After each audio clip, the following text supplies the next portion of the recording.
You. Good to see you. Oh, you're here. I thought you were in the city. No, the Archmagister ordered me back. Feels good to be here, to be honest. But the funerals... This just doesn't make any sense. I don't doubt that. Why can't it ever be I still easy? can't believe that really Yes. Brother Yes, Yarrow that just might is work. such a good man. I don't think the Red Madness cares much about that. Probably not, no. I wonder how it happens. The infection.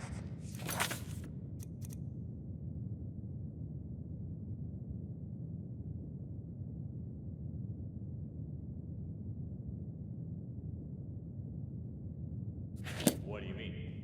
Well, the red eye Now, if it isn't the prodigy, well... of the disease. What happens before that? Yes, I know. She's already told me everything. Good work, even though part of her report seemed to be a bit... enthusiastic. But I'll leave the judgment to Aranthiel. He wants to talk to you anyway. Seems you've caught his interest. You don't say. His wife was murdered. Don't you think that would have thrown you out of balance too? Path-abiding Enderalian or not? That's not what I mean. Didn't I tell you that already? He's the highly esteemed, holy Grand Master of the Order. Tilor Aranthiel, son of Lorius I, praised be his name. An old legend, risen from the dead or something like that. Be careful. Maybe it was Euro's greed. In the Emporium, the last building on the left side of the temple. Just tell the guard that Aranthiel has asked for you, and they will let you in. Ah yes, before I forget. My dame Lucy has left a token of gratitude for you. It's your choice. Do you want a book, an old map, or a bag of pennies?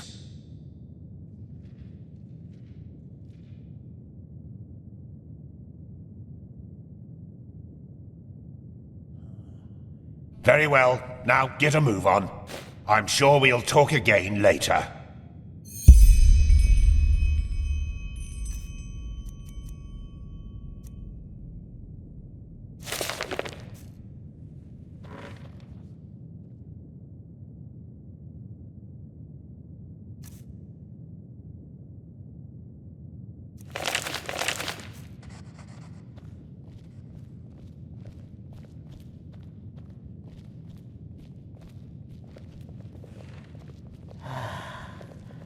That's beyond me.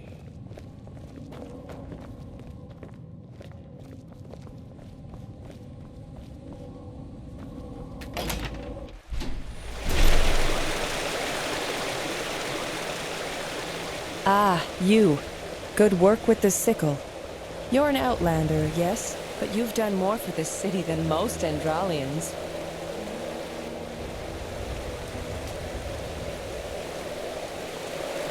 This is holy ground, Outlander. You don't belong here.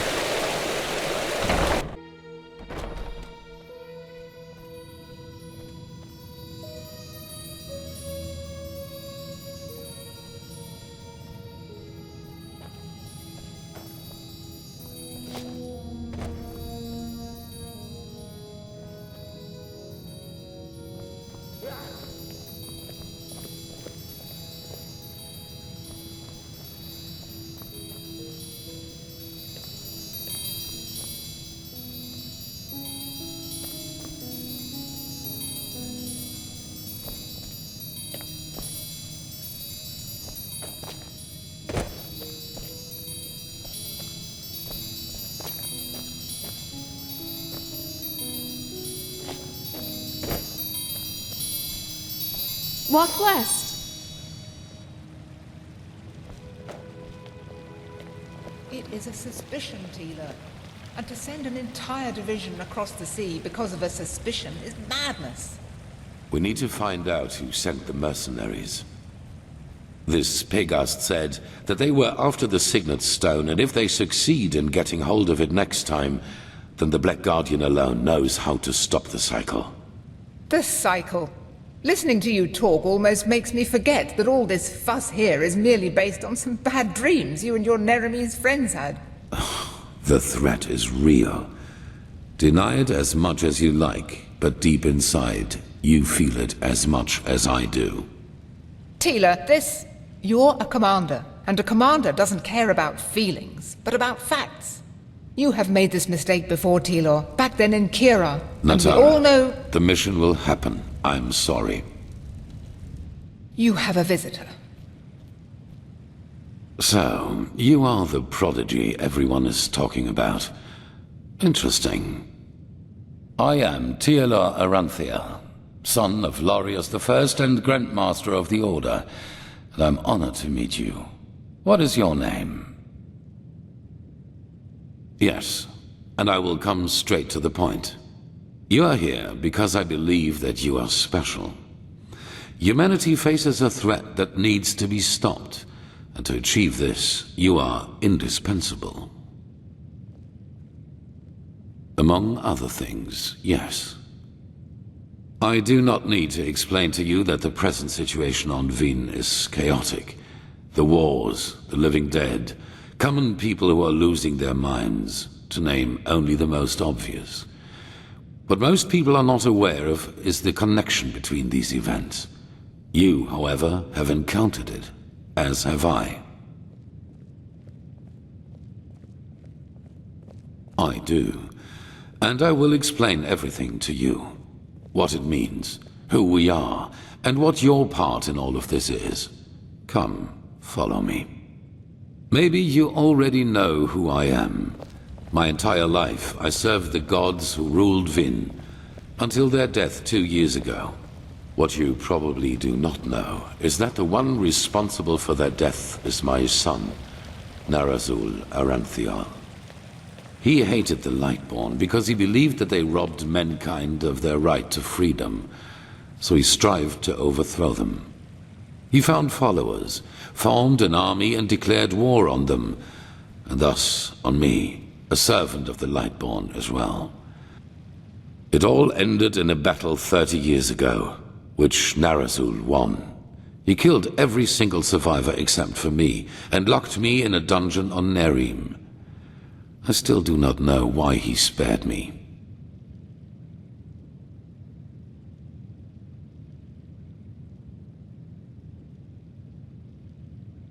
There were circumstances favoring the development, but it's a long story which we won't discuss now.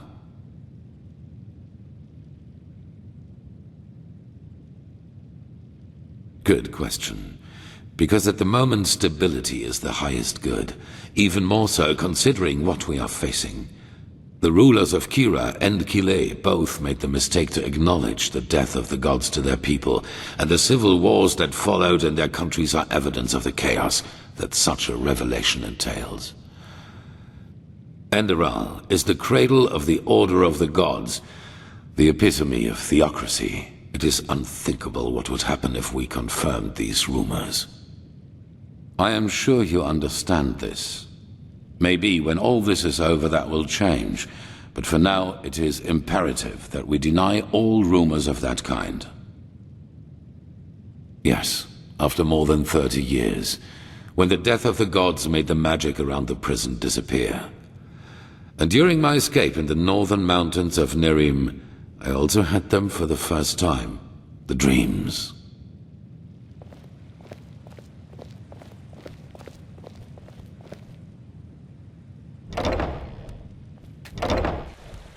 I always saw the same glaring, terrible light, heard screaming, and I felt like I was burning up from the inside.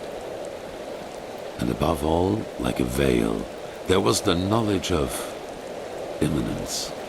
At first, of course, I dismissed these dreams as the delusion of a man close to death. So I concentrated on making it through the mountains somehow. 2 days after my escape, I was completely exhausted, and I would have died if a former acolyte of my son had not found me. Yes, but he did not recognize me, and brought me to their headquarters instead, an old monastery in the mountains. The others were aware of my identity, but for whatever reason they did not kill me. Maybe because they thought that the death of the Lightborn had made me insignificant. I do not know. Still, even after my recovery, the dreams continued. At first, I doubted my sanity, but after some time I told the leader of the mages, Constantine, about them. And he said something that I'd never expected. I was not alone. He, as well as many others magically gifted on Vin, dreamed the same dreams. And the more we talked about the matter, the stronger our suspicion grew, which has now turned out to be the truth.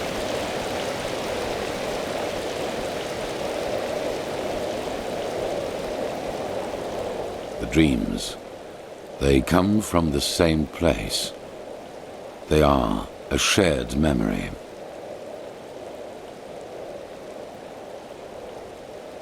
A collective subconscious, yes. I know that you can feel it too, and probably far more intense than we do. But like you back then, we were not able to make sense of the images, so we went looking for answers in the remains of the civilization that was before us, the Pyreans. 3 things. First, there were many civilizations before us and before the Pyreans. Maybe hundreds, maybe thousands. Second, the history of each civilization unfolded and still unfolds according to a pattern. They emerge, they blossom, and at some point, at the apex of their existence, they simply disappear without any trace. And third, everything that has happened in the past years, and which is still happening, indicates that this disappearance lies ahead of us.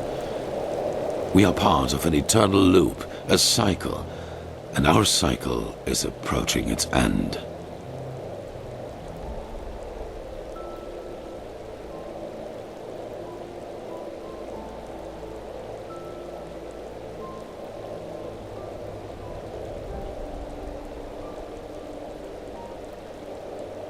I see why you would say that, and I've felt the same way for a very long time too.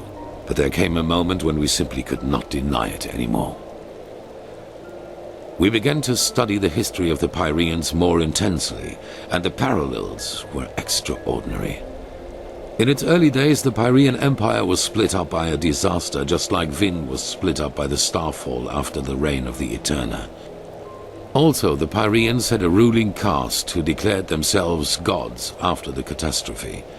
The 2 castes of the Sun Priest. They too ruled until they were overthrown. This overthrowing was followed by an outbreak of wars and chaos. And then, just like that, the Pyreans ceased to exist. They knew it was imminent, but they could not prevent it. They called this event the Cleansing.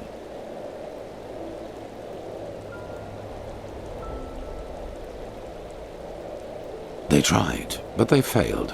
Who knows why? Maybe they found out too late, or maybe they were too weak. That is the question we need to find an answer to. The end was not violent, at least not in a sense as we know it. There was no natural disaster, no magical explosion, no plague. Even though there was war in the Pyrean Empire before its ruin, when the cleansing happened, it was as if all living beings simply fell down and died. It is ghastly.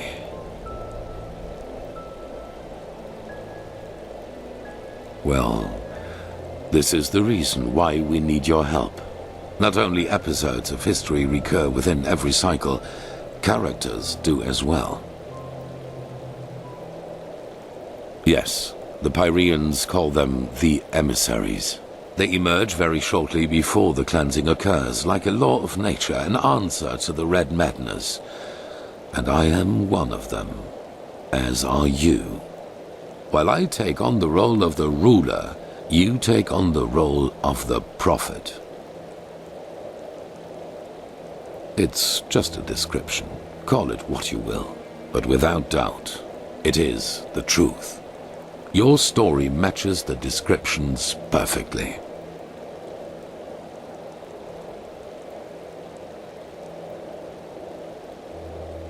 Yes. Former enemies or not, both sides have understood the magnitude of the threat. The magical knowledge of Narazul's former mages is vast, as is the power of the Holy Order. Even though not all of the Keepers agree, as you probably have already noted yourself. I do not know. Firespark the Mage has told me your story, and even though your fate is tragic, unlike me, you were insignificant before your change. So maybe everyone can become an emissary, or we simply have not understood the pattern yet.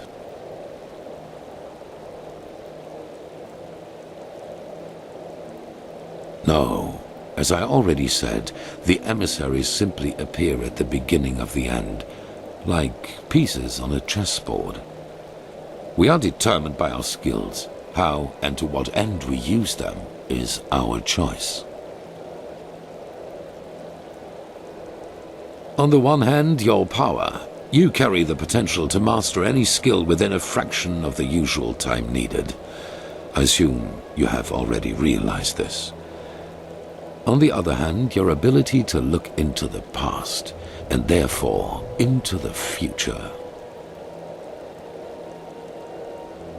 Your visions are a window into the past, and as every cycle is based on the same events, it is a window into the future as well. You can feel the thread this world is woven with, and because of that, you can see things that have happened, and thus will happen again. This gift makes you indispensable to us, and it is why I want your help.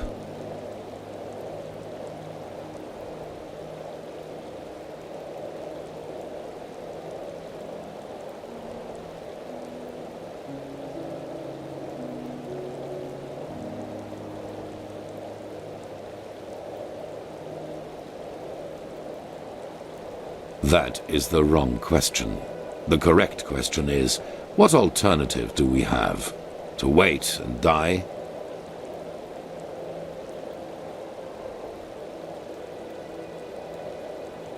Good.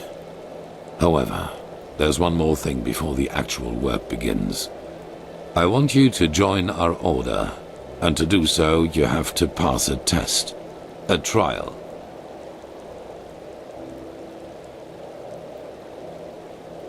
It is. Whatever you think about our story, we are the only faction that is strong enough to oppose the cycle. If you want to be part of our mission, you need to have access to our knowledge and resources. There will be voices in the Order speaking against your admission, as they are speaking against the presence of the Naramese mages. Consider it an honor or a necessity. It is up to you. It is the trial the novices have to pass in order to be exalted to the role of a keeper. Only the best students of the Squalor are allowed admission, and even though you have not been a novice, I want you to take it too. At this very moment, 2 novices are on their way to the testing grounds. I have informed them about your arrival.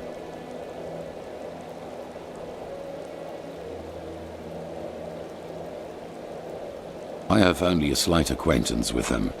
However, I know that they are both very talented and have been working hard toward the test. But see them for yourself. I had a hunch. Let us leave it at that. At the border to the Heartland, near the Whisper Wood. They will be waiting for you there. Take the Myret, talk to Signet Master Bartar, and hand him this package. And then follow his orders.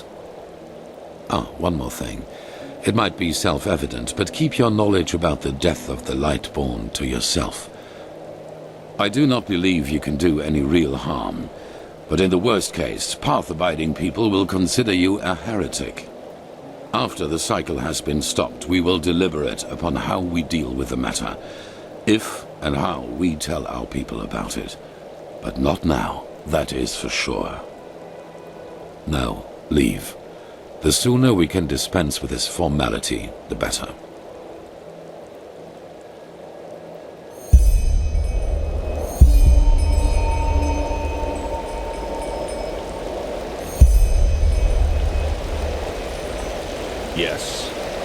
This is holy ground, Outlander. You don't belong here.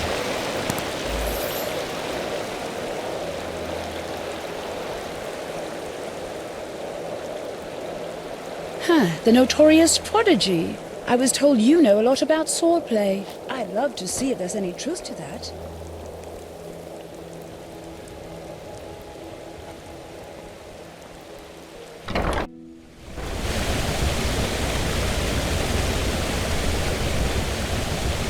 My Sir Deluna. And I felt it. Huh?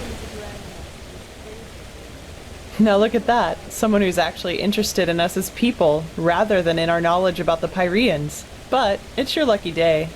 I really wouldn't mind a good talk right now. Hold on a second. Arizalian Brandy. Vintage 8214. What do you say? A glass and a good talk? There are a couple of things I wanted to ask you anyway. Alright then.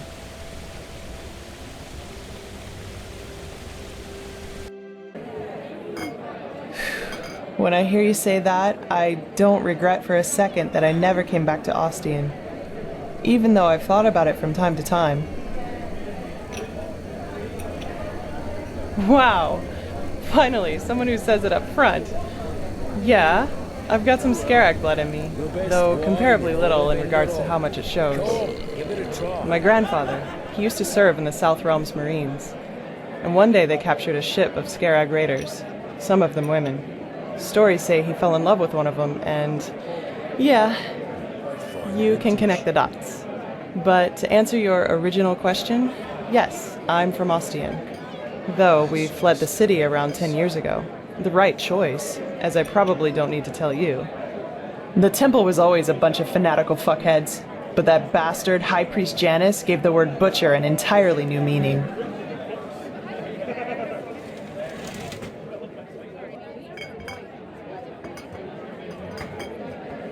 I know, and nah, I hardly know anything about her. Only that they were raiders and that she fled about 2 years after giving birth to me. Poor Grandpa. You should have seen how people reacted to the way I looked. Even as a kid, they always looked at me and my almond-shaped eyes as if they were expecting me to pull out a skull fetish any second and start putting curses on anyone in the vicinity.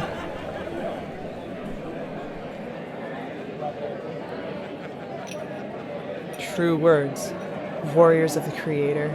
War against the infidels. The Creator's children don't even sugarcoat how radical their faith is anymore. And still, so many people join their ranks. It's fucking insane. But then again, I guess that's religion for you. Don't think for yourself anymore. Let someone else do it for you.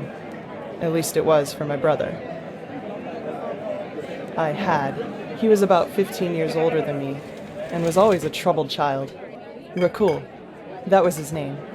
You know, my family was very wealthy before we fled. Drapers for generations. The best in Ostian. I suppose that's why my father expected so much from Rakul, since I, as a woman, wouldn't have been allowed to take over the business when my father would have retired. But Rakul, he just wasn't made out for it, you know? He was shy and introverted, and never had a hand for money. I can't remember how often Father told him that he was a disgrace to the family. You can call it that, yes. Looking back, I think the temple only gave him what Father wouldn't. A perspective. The feeling of being needed. He spent almost all of his time in the temple after his conversion, and knew the entire Rania, their holy scripture, by heart. Well, in one day, he announced that simply attending the masses wasn't enough anymore. He would join the temple's warriors.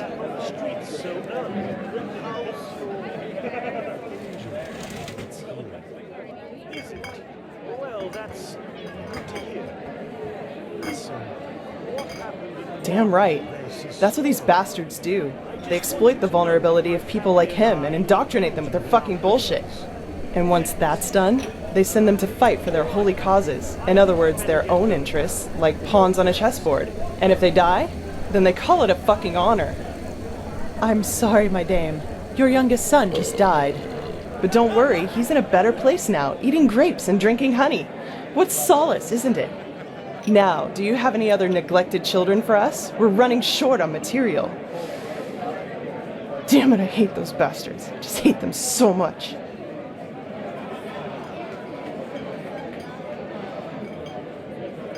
He was slaughtered, hacked into pieces by Chancellor Baratheon's cavalry. That was before the peace treaty. I'd be surprised if they taught him what end of a lance to stab with before they sent him into the field. But, well, I guess that answers the question you asked me up in the temple, doesn't it? I was sick of seeing people using religion for their own ends.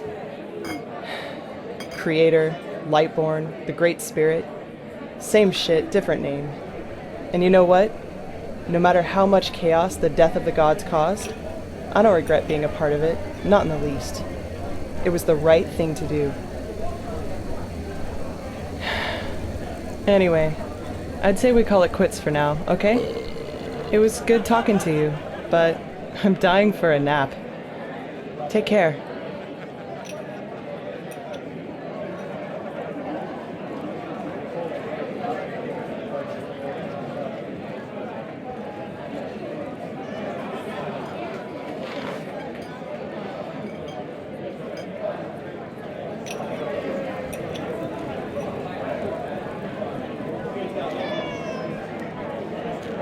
Yes?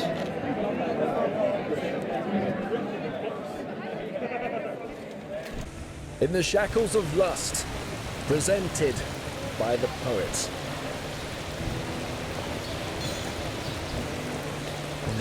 May your path always be even. See, before me.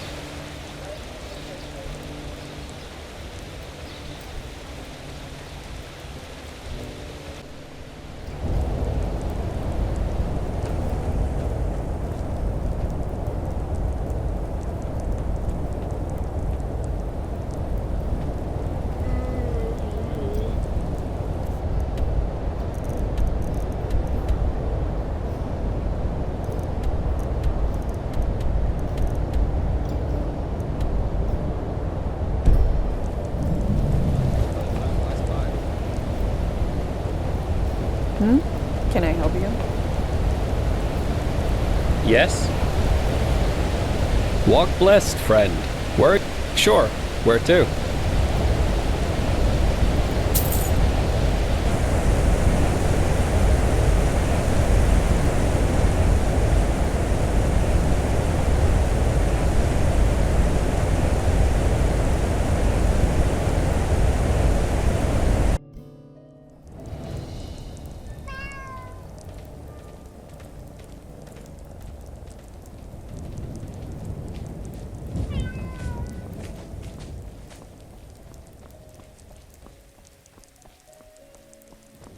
Yes.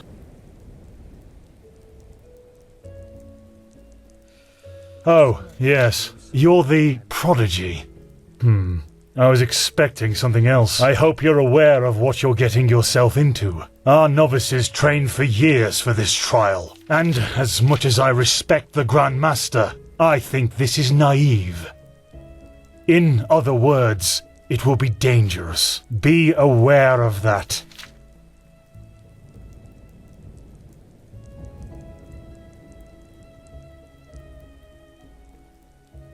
How selfless of you! But as you wish. Then it seems I'm granted the extraordinary honor of exalting the first pathless in the history of the Order to a keeper. The others will scream for joy. Give me the package the Grandmaster gave you, and say hello to your new comrades.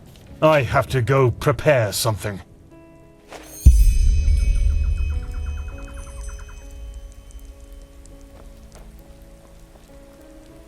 I don't want to hear it. You're prattling. I don't want to hear it. Just shove off. Heretics. Get lost.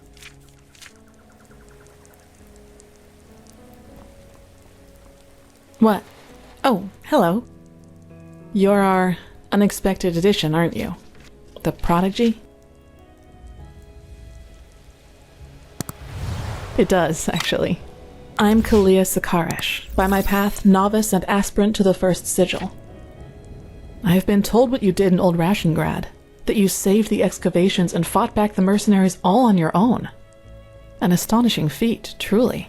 You have my respect for that.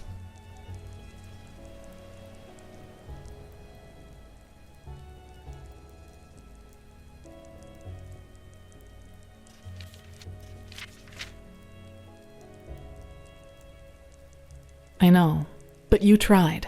You know, I'm really curious as to what the mercenaries thought they were doing. Someone willing to attack the Holy Order is either extremely powerful or extremely naive. Anyway, it's been an honor to meet you in person. Let's talk later.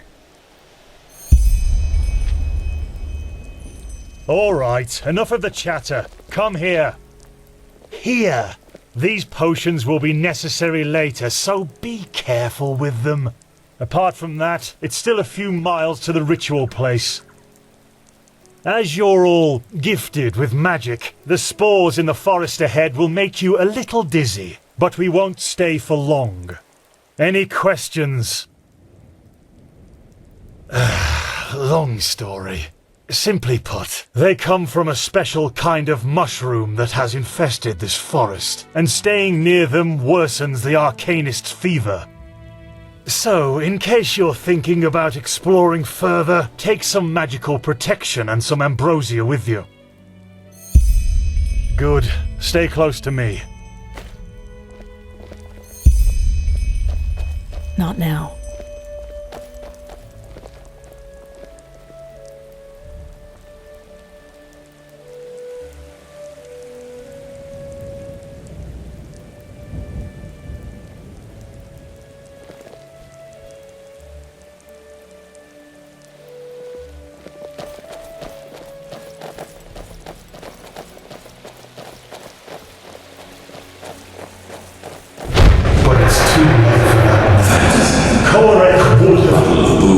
Conquer the city. Instead, you will be ashamed.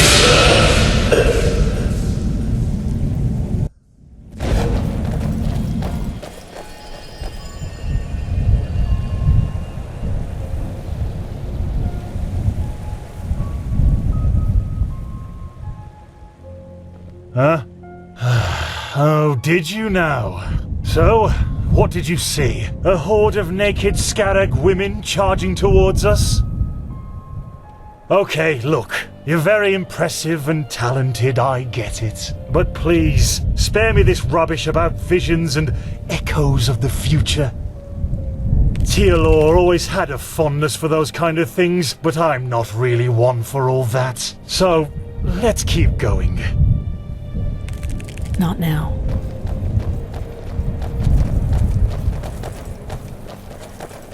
So this is the Whispering Forest. Fascinating. I've read a lot about it, but never actually seen it. Poor thing. My brothers and I have seen the border countless many times before. But I bet you know all about the Undercity's rat holes instead. Get ready!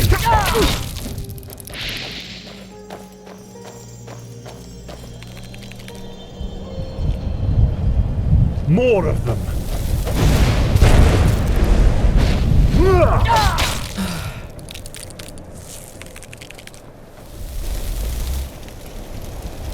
Careful.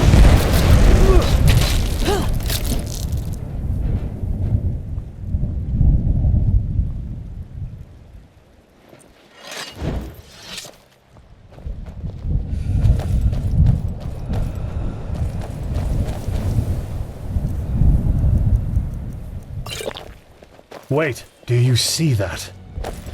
Yes, that man. What is he doing? Who cares? He's probably just a traveler. He shouldn't be here. No merchant in his right mind would voluntarily travel through the Whispering Forest. We'll go take a look at him. Stay ready.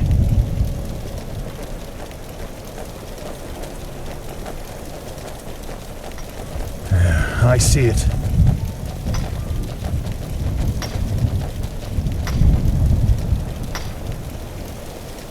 She's with me now. Forever. Kirash! What? You there? Who are you? And what are you doing here? She's with me now. forever. What are you, deaf? Identify yourself! His eyes. Master, this is the red madness. Shit, of course. You will put away that pickaxe right now, my sir, and then get on your knees. She wanted to leave. Don't you understand? She wanted to leave me. Just like that. This is But now, disgusting. She will stay. She promised me. By the righteous path! Have you lost your mind? I could ask you the same thing, damn it! Did you forget what Magister Yarrow did to the novices? This man could have attacked us at any moment. Oh, really? Malphus, protect us from your cunning! But did the thought ever cross your mind that one needs to understand a disease in order to heal it? And that some apothecary might have given their left hand for a living patient? You're not being fair, Master.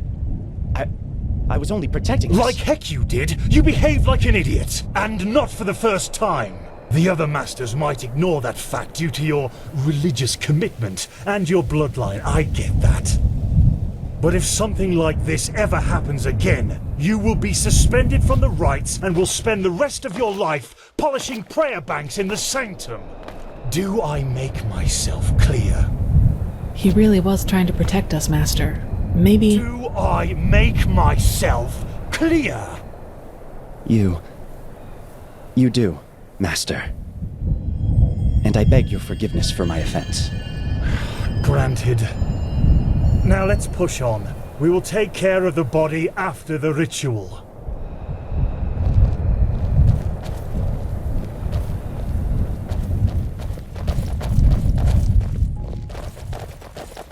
Are you okay?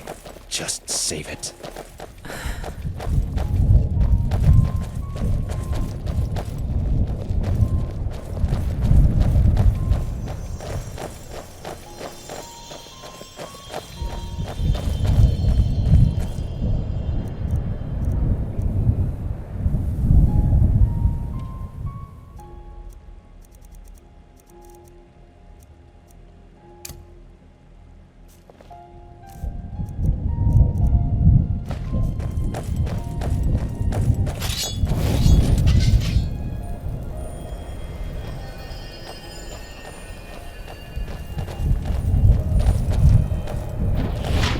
Here it is, the first foothold. This is where Malphus's vassals erected their first camp, so behave yourselves accordingly. You too, Prodigy.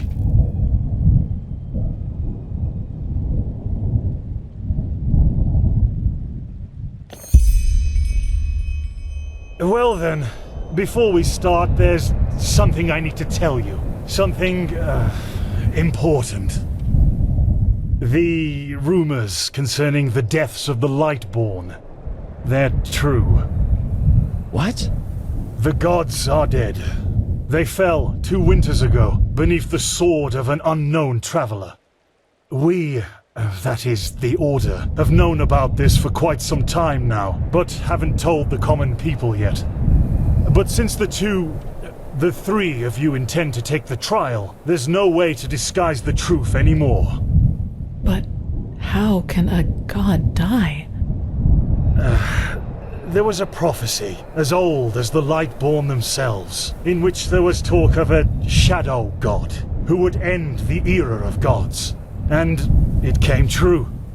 I'm sorry. You're sorry? You're telling us that the gods have been killed, and you are sorry. What's next? That tomorrow the sun will stop shining? Tell us that this is a test, Master. It is, isn't it? A test of our faith. No, the Lightborn are dead.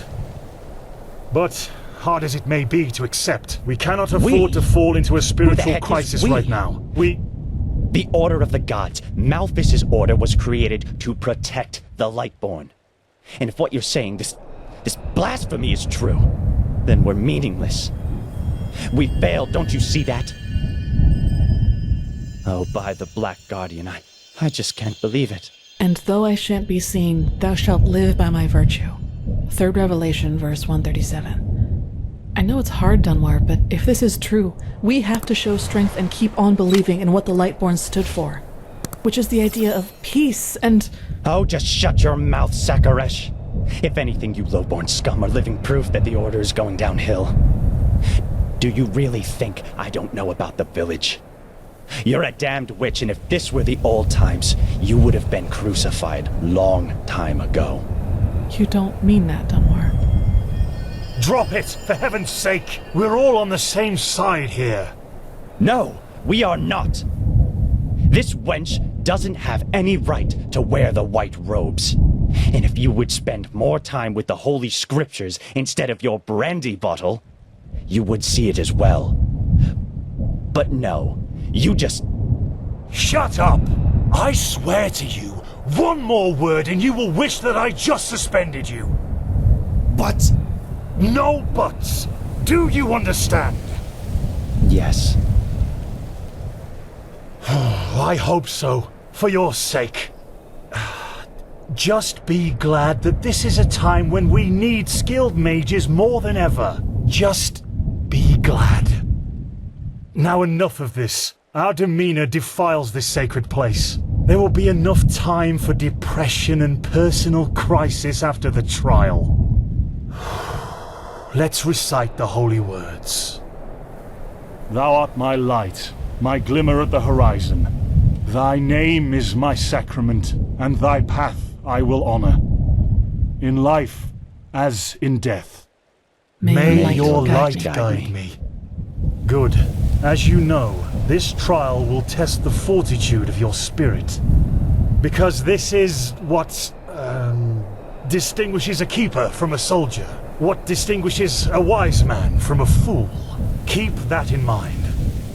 Now, drink the potion I gave you. You first, Prodigy. Let's hope the Grand Master was right about you.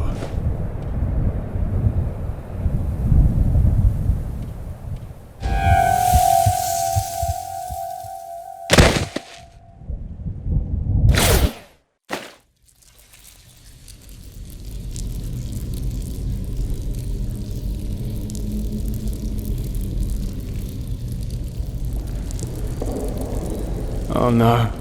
No. No. I knew I wouldn't be the last one. Did they also tell you the tales about the Keeper's spirit? They've lured you into a trap, you know. And you fell for it. Because you're arrogant. Just as I am. As I was.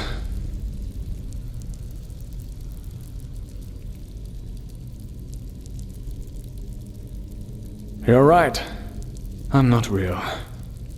At least not according to your definition of the word. But then again, what is reality anyway?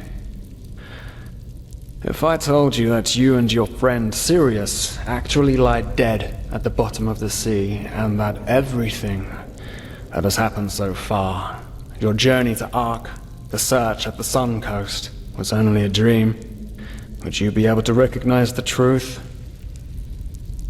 The answer is no. Because you don't want to be dead. Therefore, your mind will do anything to make you believe this entire dream you've had was and is reality.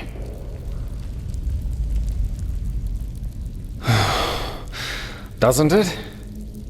Tell me, what is time to the dead and dreaming anyway? The last second before the water floods into your lungs. The very last instant before it tears them apart in your mind. It could be an eternity.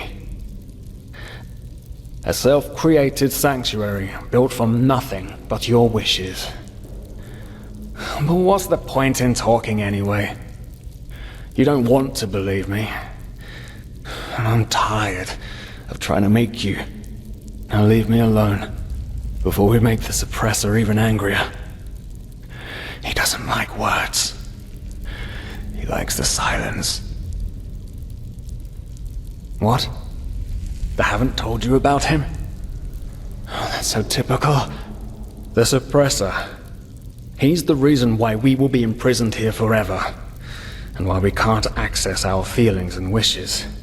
And he does it because he wants us to lose hope, to stop believing. And, you know, sometimes I wonder if that's exactly what we humans, what I have to do to finally be free. Give up. Detach myself from the dreams of the past. Who knows if there were anything else than phantasms to begin with. But no. No, not yet. It's too early to surrender. And isn't that what makes us human anyway? To hope? And to just keep on waiting for that one miracle that will end the pain once and for all? Yeah, I'll wait. And you will wait with me forever.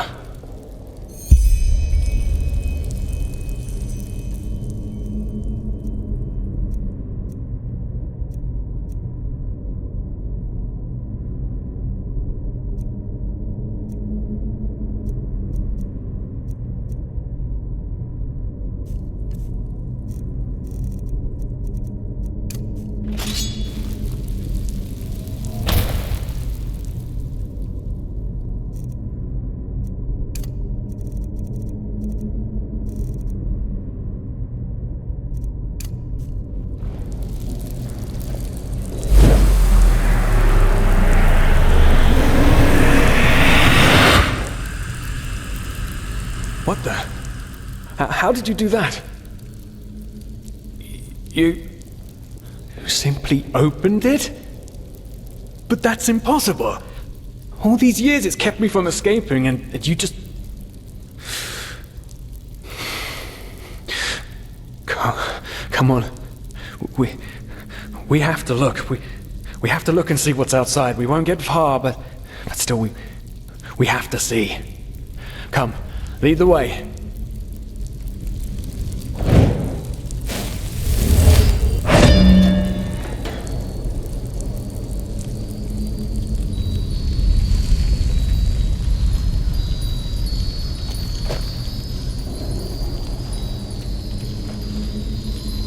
By the gods! These are the scourge...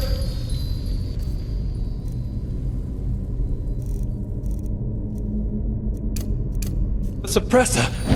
They want to punish us!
Maybe it wasn't such a good idea to go out. After all, I mean, yeah. Yes, the cell is small, but at least it's safe.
Haven't we been here before?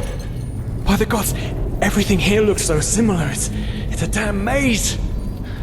Oh really? We should never have left. This will be our doom. Oh no.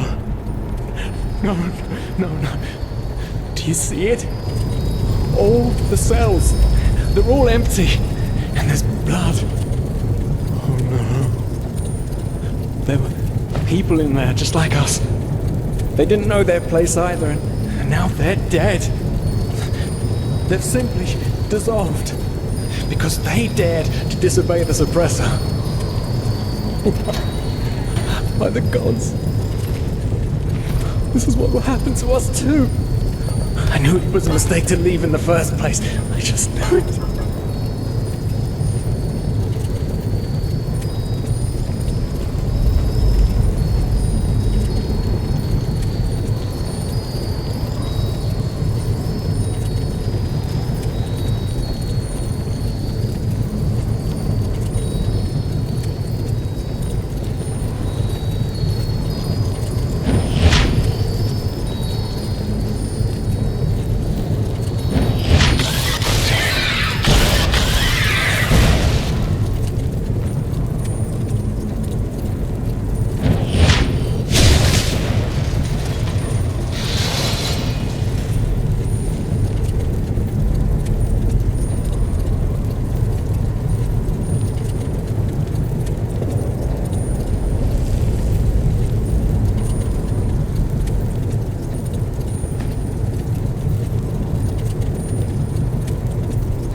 Well, well.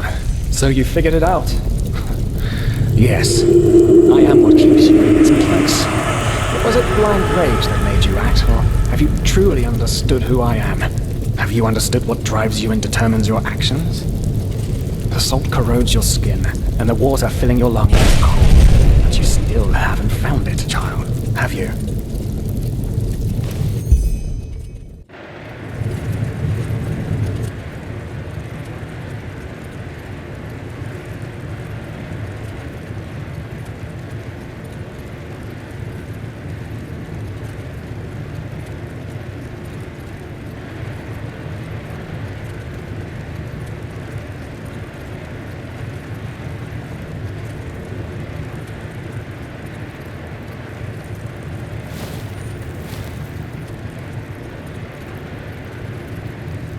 Oh, hey. Good to see you awake. How are you feeling? Good question. The room was empty when I came here. Actually, that's quite weird now that you mention it. The entire temple seemed kind of deserted. Probably a ceremony or something like that. Now, tell me, how are you holding up? I heard this trial's quite the feat. Apparently some of the novices never wake up again.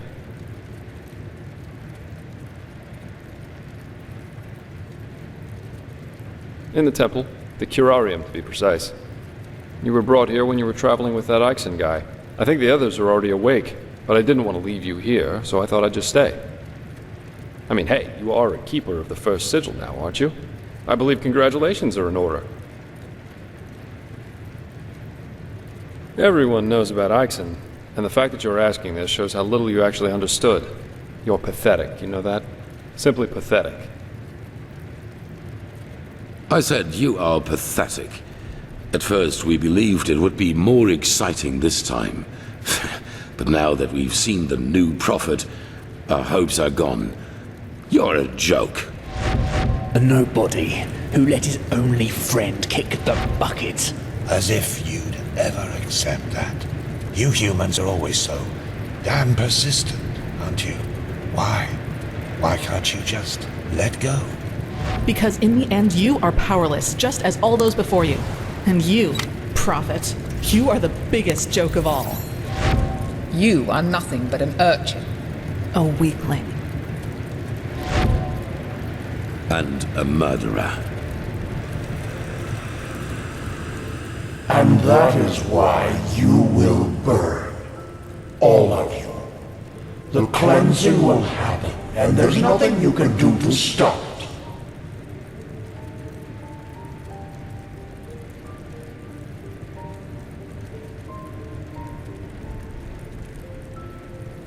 What have you done to us?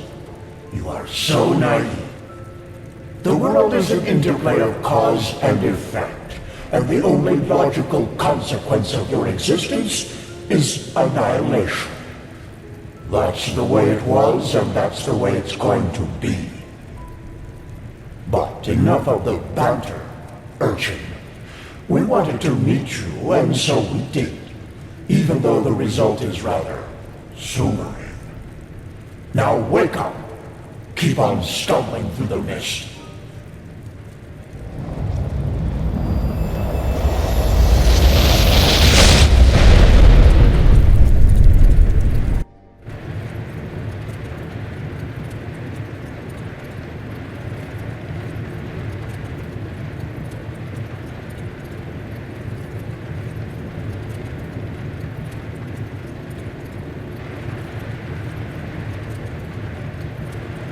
Thank Malphus. I was starting to think I was the only one. How are you? You look exhausted.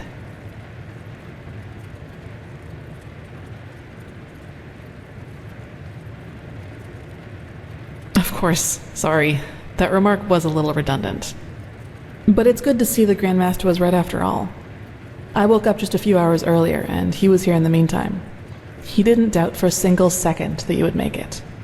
But I suppose mutual congratulations are in order. We made it. We passed the trial. Almost, yes. All that is left to do is to take the oath, and then Grandmaster Aranthiel will exalt us to the keepers of the first sigil. Speaking of whom, he also told me some things while you were asleep.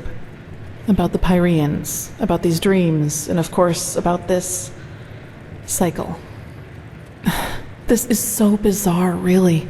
At first we're told out of nowhere that the gods have died, and now humanity is on the brink of extinction. This is a lot to take in.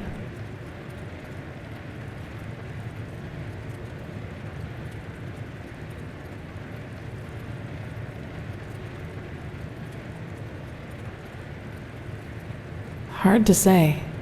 I never had those dreams the Grandmaster talked about, even though I'm magically gifted. But then again, I always had the feeling that the Red Madness was more than an ordinary disease.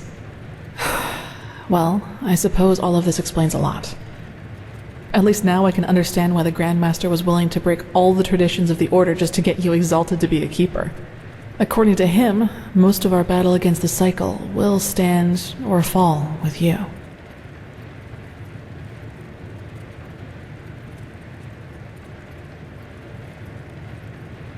Yes, I believe that. It's a great responsibility you've been given, and as impressive as your skills are, I would not want to change places with you. Well, as I said, we both have to take the Holy Oath. You should talk to the Grandmaster as soon as you're ready. He's waiting for you in the Emporium.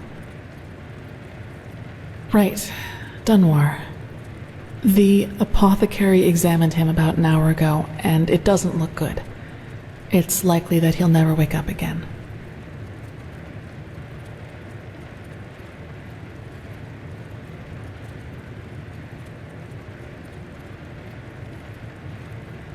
No, in spite of everything. You know, Dunwar was one of those people who tried to gild their insecurity with boastful behavior. The reality is that he was the last of his bloodline, and his faith in the path and his destiny as a keeper were all that he had left. And who knows, maybe he would have been a great help to the Order with the right guidance. But I guess Master Bartar's revelation was just too much for him. It's hard to be told that everything you've lived for was a lie.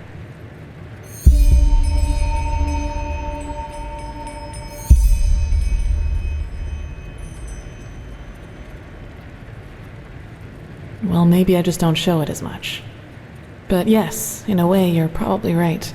I suppose that's mainly due to the fact that to me, as opposed to Dunwar, the Order always stood for an idea. And an idea doesn't die with the one who first thought of it. Funny that the Grandmaster said nearly the same thing during the exaltation. Dunwar would have considered it blasphemy.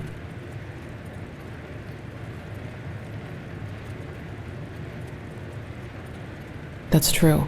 A lot of crimes were committed during the Lightborn's reign, and I don't want to minimize that. But I also think a lot of those crimes were unavoidable, so to speak. Imagine you're the king of a small island, and one day your realm gets attacked by a fleet of Scarab Reavers. The invasion catches you completely off guard, and within a few hours, the Reavers have advanced to the farmland, just a few feet from your city's main gates. And before you know it, you have to make a decision. Will you use the time that remains to entrench your army within the city's walls to have a better chance of surviving a siege? Or do you send them into the field to fight the Reavers there, knowing that there is only a slight chance to save the farmers, but a big risk that you will lose both the city and the farmers?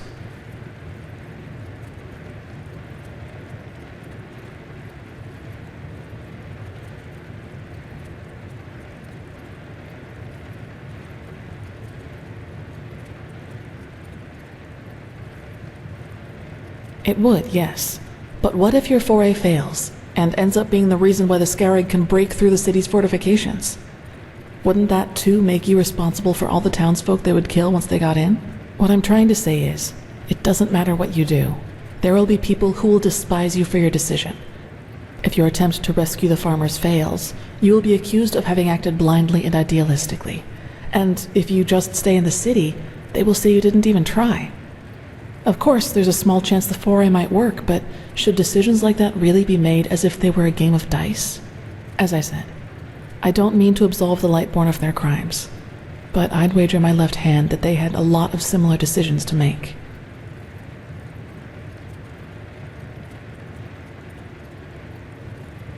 I knew the question would come eventually. I suppose the answer depends on whether you're in the mood for some gloomy talk. Sooner or later, you'll hear it from someone else anyway, so why not from me first? As you wish. Where should I start? Maybe with the fact that I don't remember anything that happened before my 6th winter. I don't know where I was born, and I never got to know my parents. I wish I knew.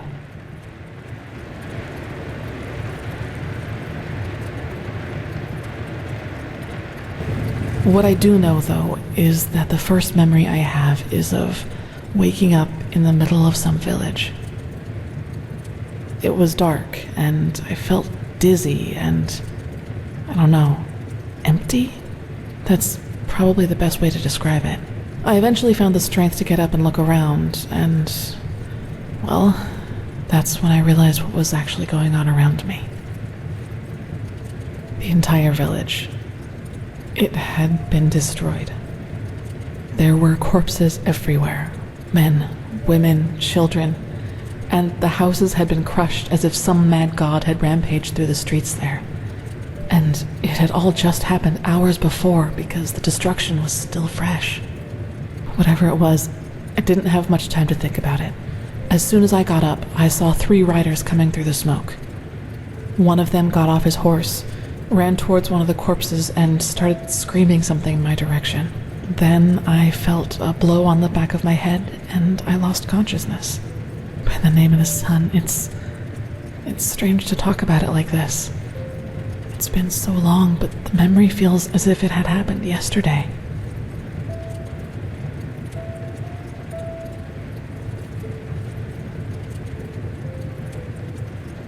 It's okay.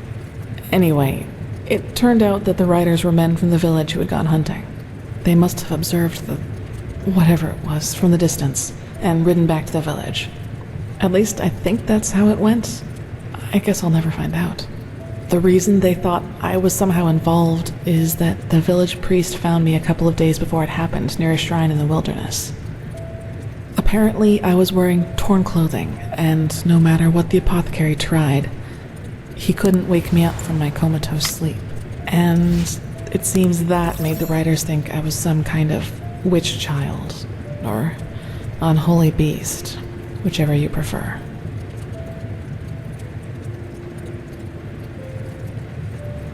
For you, maybe. For them, as simple people, it was probably the best explanation they had. And think about it, it's not that far off. A motherless child who neither talks nor breathes steadily is found abandoned on the roadside and has a strange mark on her face. They leave to go hunting, and when they come back, they find their village in ruins with that foundling child being the only survivor. You have to admit, it's not that much of a stretch, even if those men hadn't been superstitious farmers. Probably. Truth be told, I try not to think about it too much. And actually, it doesn't matter, because I somehow managed to get away before they could do anything. I even made it to Ark all by myself, which didn't turn out to be much of an improvement in the end, because I was pathless. Yes. Thinking about it now, I actually wonder how I made it through my time down there. But maybe that's one of the advantages of being a child. You don't think. You just act. Still, the winters down there were cruel, and if Master Tyrus hadn't found and taken care of me, I probably wouldn't have made it through my 2nd year. Yes, otherwise I would not be here. He saw me, and he knew what he had to do, is how he put it. Of course, the Order wasn't too happy about a pathless child in the Scuola, just as some aren't happy about you being here. But Tyrus was a highly regarded man, and that's why they let it slide.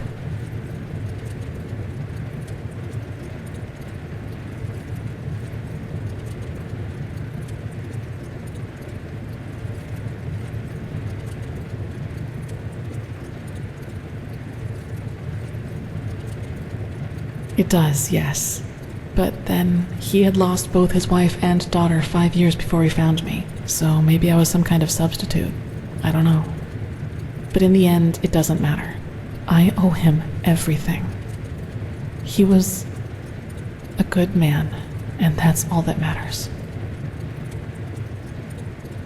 That's right, we do, but we are both still pathless, and that disqualifies us according to the holy verses.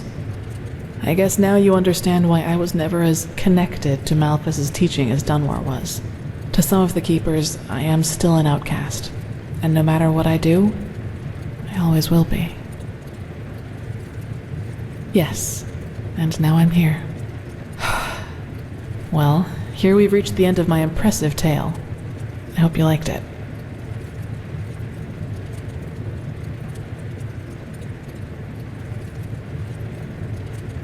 No, I guess I'm not. Gone. He was very old, and there was nothing anyone could do about it. But I'd prefer not to talk about it, if you don't mind.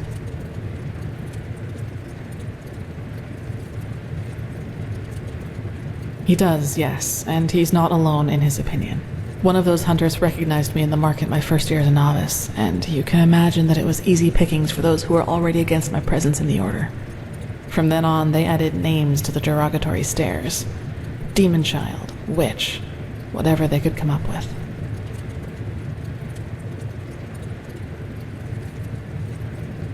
Yes, maybe. You know what's funny? To some extent, I'm glad to be who I am. That way, people just leave me alone, and that gives me more time to focus on what's important, on my goals. Several, but I'd say that's enough of the gloomy stories, don't you think? There will be plenty of time for chatter in the future. Maybe. Yes, all of the Dalmordans fell victim to the great flesh maggot plague of 8215. Actually, it was almost sad to see him running around and boasting about his nobility, though everyone knew that without the help of the Order, he would have probably ended up living in a shack in the Undercity, if you can call that living. You should. It's already late, but if you want, I can show you the most important places in the temple before you go to the Emporium. What do you think?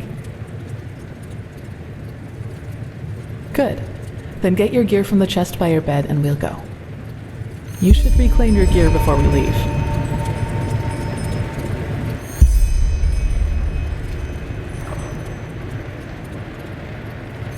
Now then, let's go.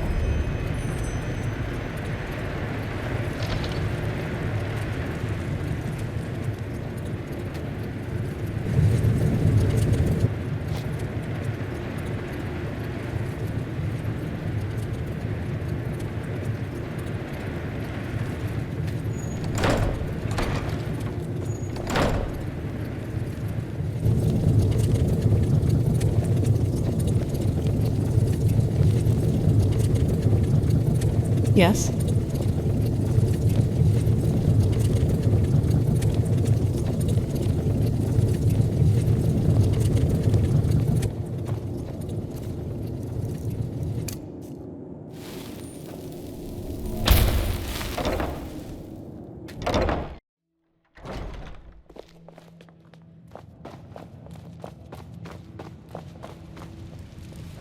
All right, this is the sanctum.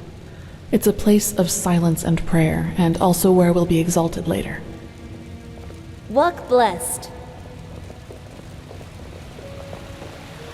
This is holy ground, Outlander. You do not belong here. Bloody weather. Pathlessness, wherever you look. Where is this supposed to lead? At the horizon. Thy name is my sacrament, and thy path I will honor.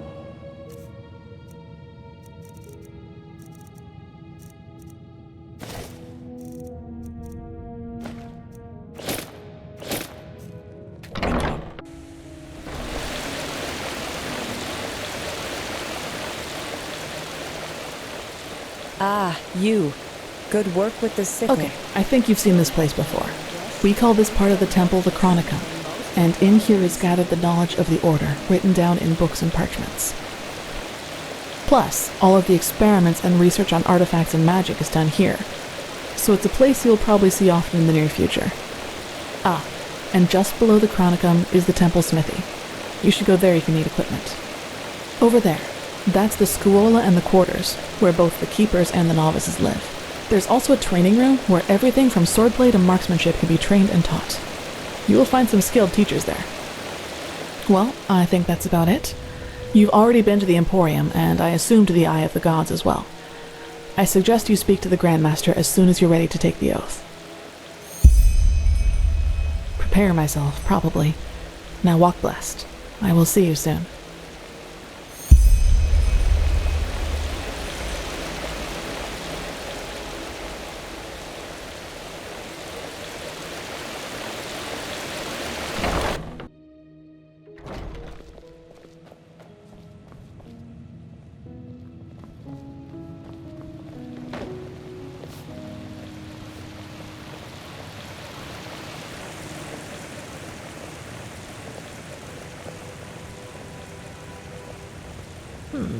Well, where did I put that?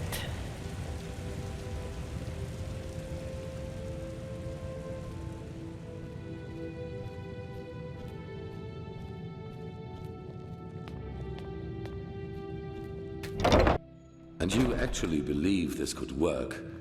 It sounds absurd. I don't believe I know. The mercenary, he might not be the shining knight of Castle Starsound, but he's better than most of your men. I want him, and you will need to convince your Truchessa of it. Is that so?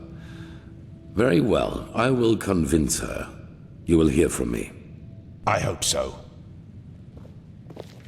Well, look at that. You've actually survived the pointless test. Let's hope those ignorant fools will treat you with more respect than us heretics, although I truly doubt it. Oh, don't tell Lucy that. Altogether it's her, Yuslan, me, and 2 acolytes. Yuslan is probably the most gifted entropist of the civilized world, and I doubt there's anyone who knows more about the Pyreans than Lucy.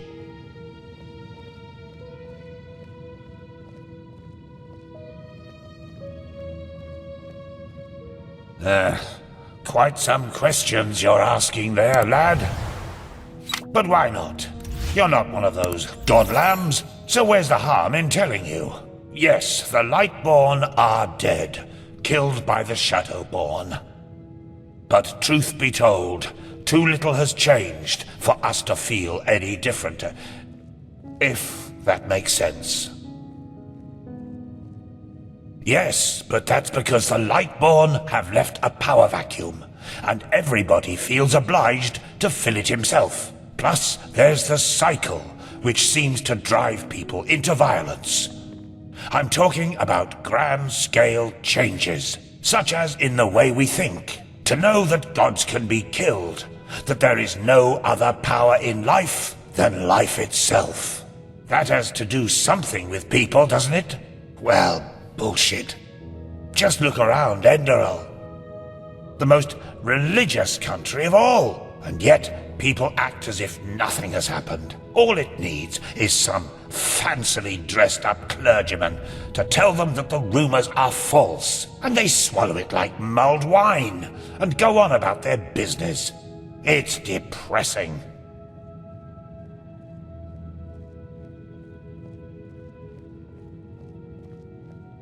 Well, I've been thinking about that.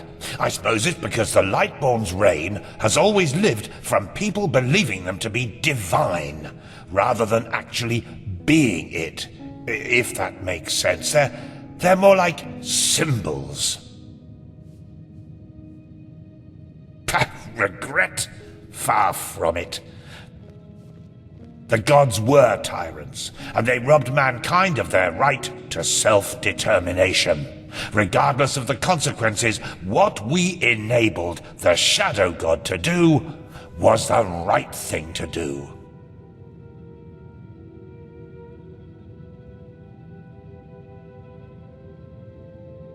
Oh, that's hard to tell.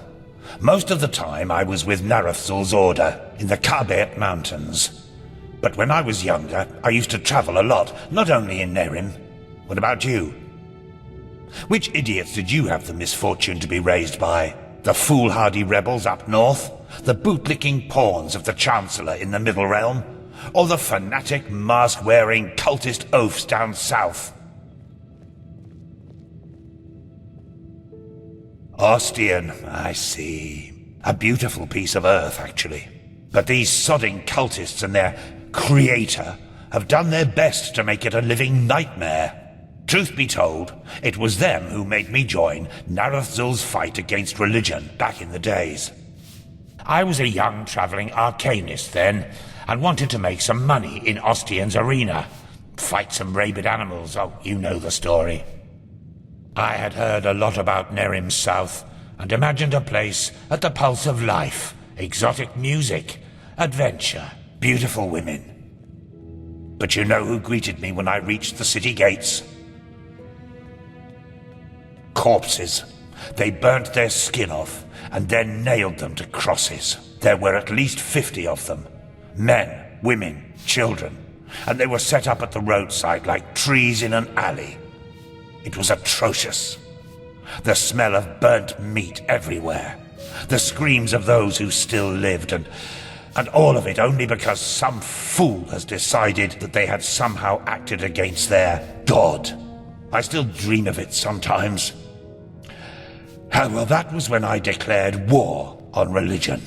I was so sick of seeing people cutting each other's throats only because they project their own personal problems into some holy scripture or higher power. And that's not even the worst part. They're beyond reason. Why are you doing this, I asked them. Because my God told me to. What's left to say there? You can essentially justify anything with that logic. This is why this place makes me sick. We need the Order's manpower. They need our knowledge about the Piraeans, and we both do want the same thing, yes. But philosophy and freedom of thought are nowhere to be found. It's pathetic.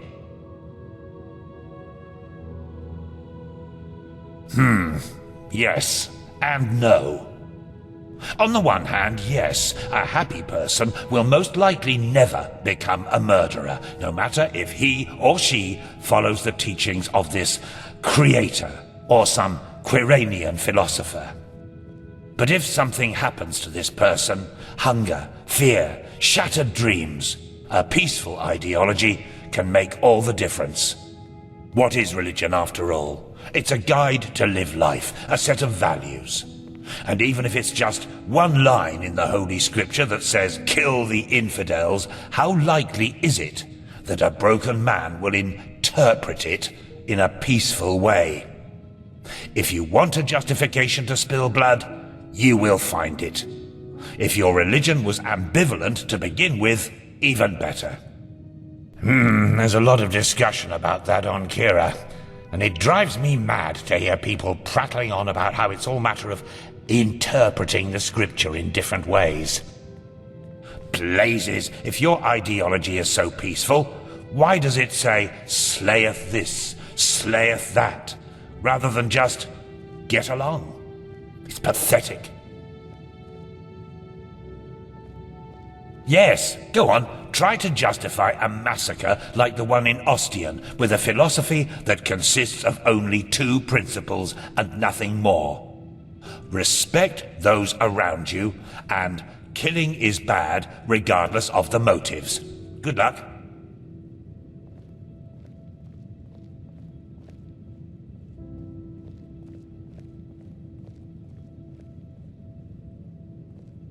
Oh, believe me, they do that anyway.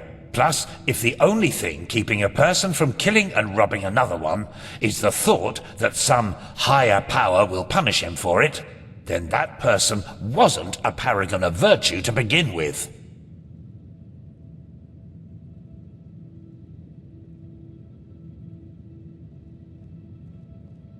Oh, do you really need me to answer that? Just take a look around.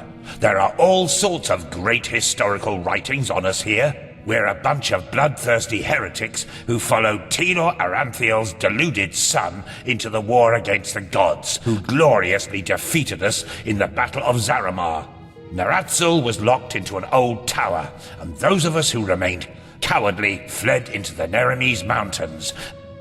and have since then terrorized and plotted against the poor people of the civilized world by all means necessary. Oh, and did I forget to mention that we eat babies for breakfast? Well, now I have.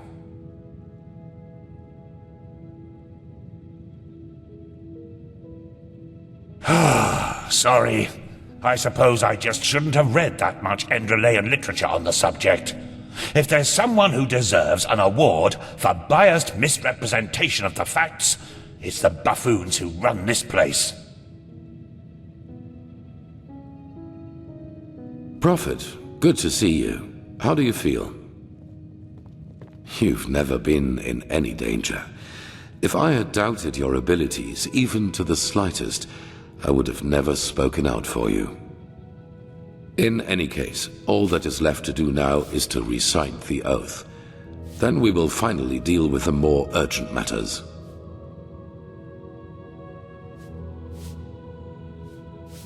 None of it, you'll see. The ceremony needs a little preparation, 1 day at least. Come back then. Even if it hurts to lose more time, the cleansing approaches, I can feel it. Just this night I had another of the dreams. People I knew, including you. But these people weren't themselves. There was something else, and it spoke through them. They mocked us and said our struggle against the cycle was pointless. It was peculiar. I believe that these beings are connected to the cycle. They must be the ones who cause it. You did? That is interesting. It must be related to our roles as emissaries. Maybe there is a connection between us. None. Maybe they are demons or magical entities of some kind, but they are different from everything I know. In any case, if they are indeed responsible for the cycle, they are our enemies. That's what matters for now. Come back tomorrow for the ceremony.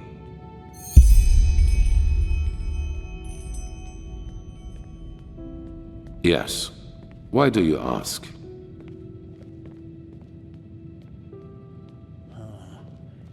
They did. What are you getting at?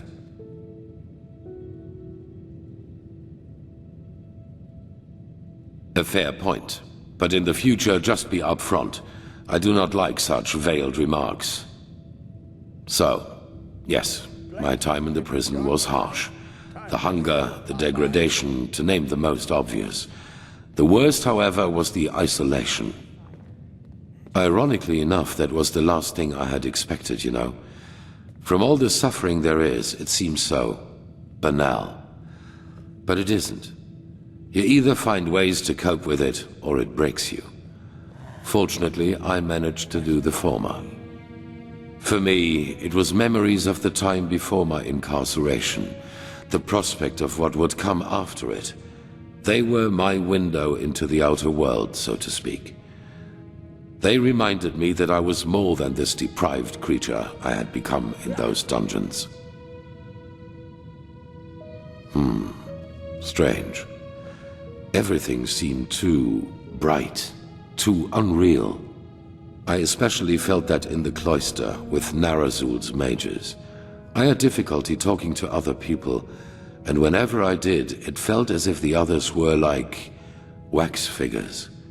Like some cruel joke put in front of my eyes in order to mock me. Better. Our mission, my responsibility here as a leader, it has helped me to find my way back into the real world. What would have been the alternative? A life as a fisherman? If the things I had to live through taught me one thing, then it was how important it is for me to be right here, right now, doing what I do. In fact, this is precisely what is missing in the world. People who do not let the whims of fate break their resolve. Now, enough of this. We have business to attend to. Yes?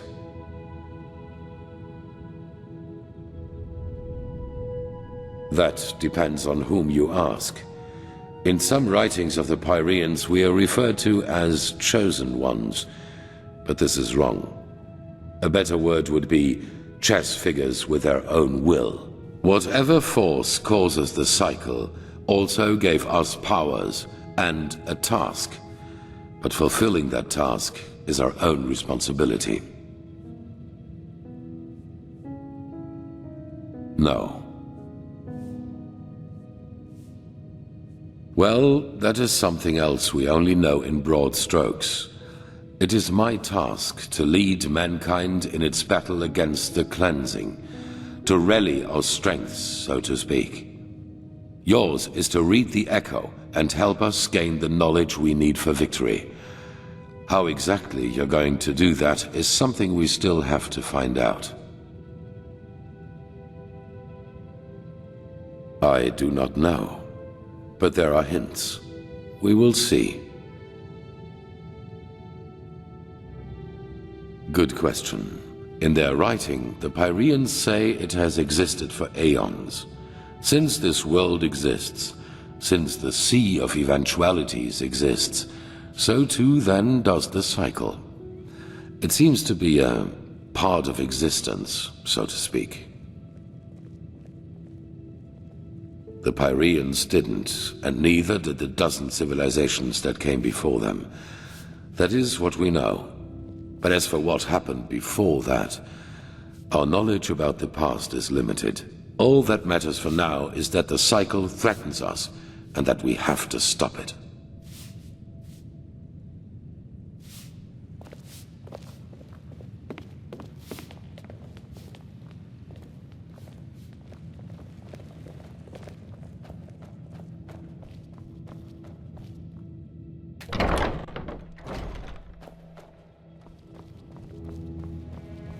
Walk blessed.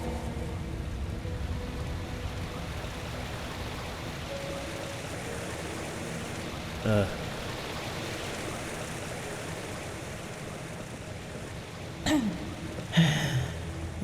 my. You just don't get any younger. Oh shit. I have to remember that.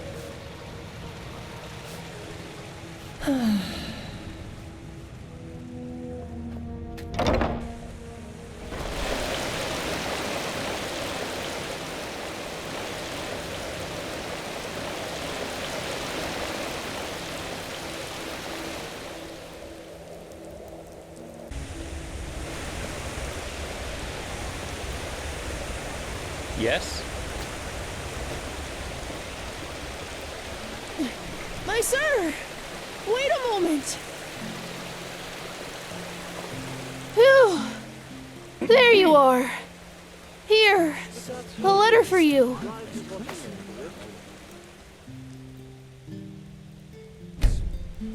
What? Oh!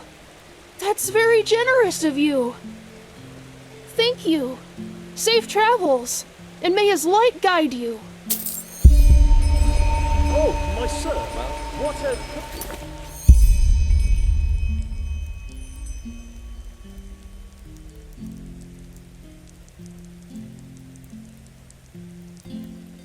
Yes.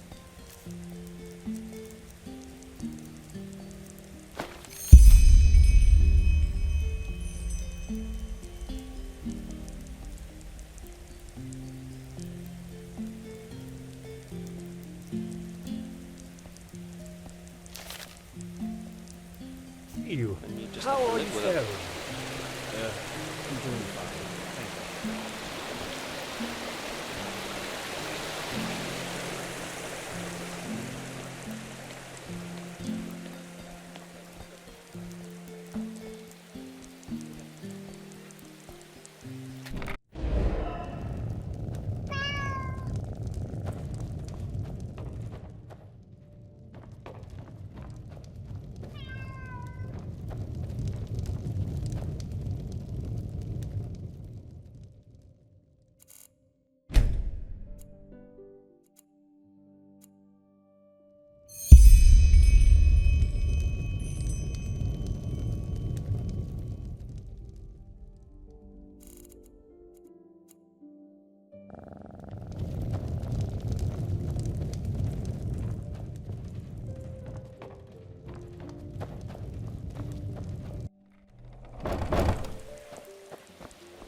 Yes?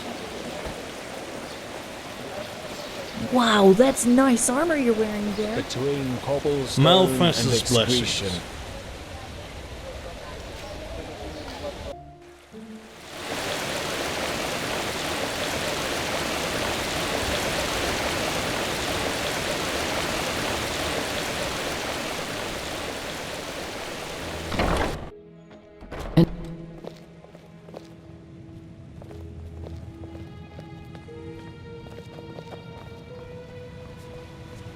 Finally, come with me. As you wish.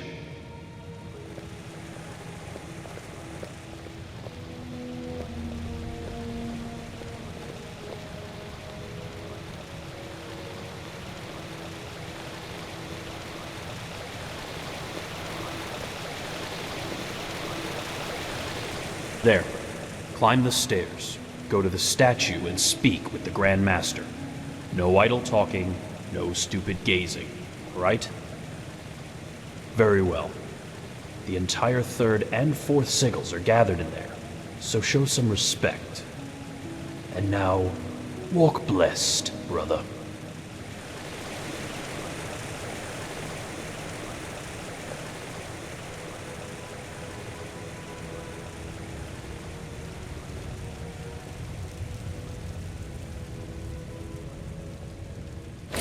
It is time.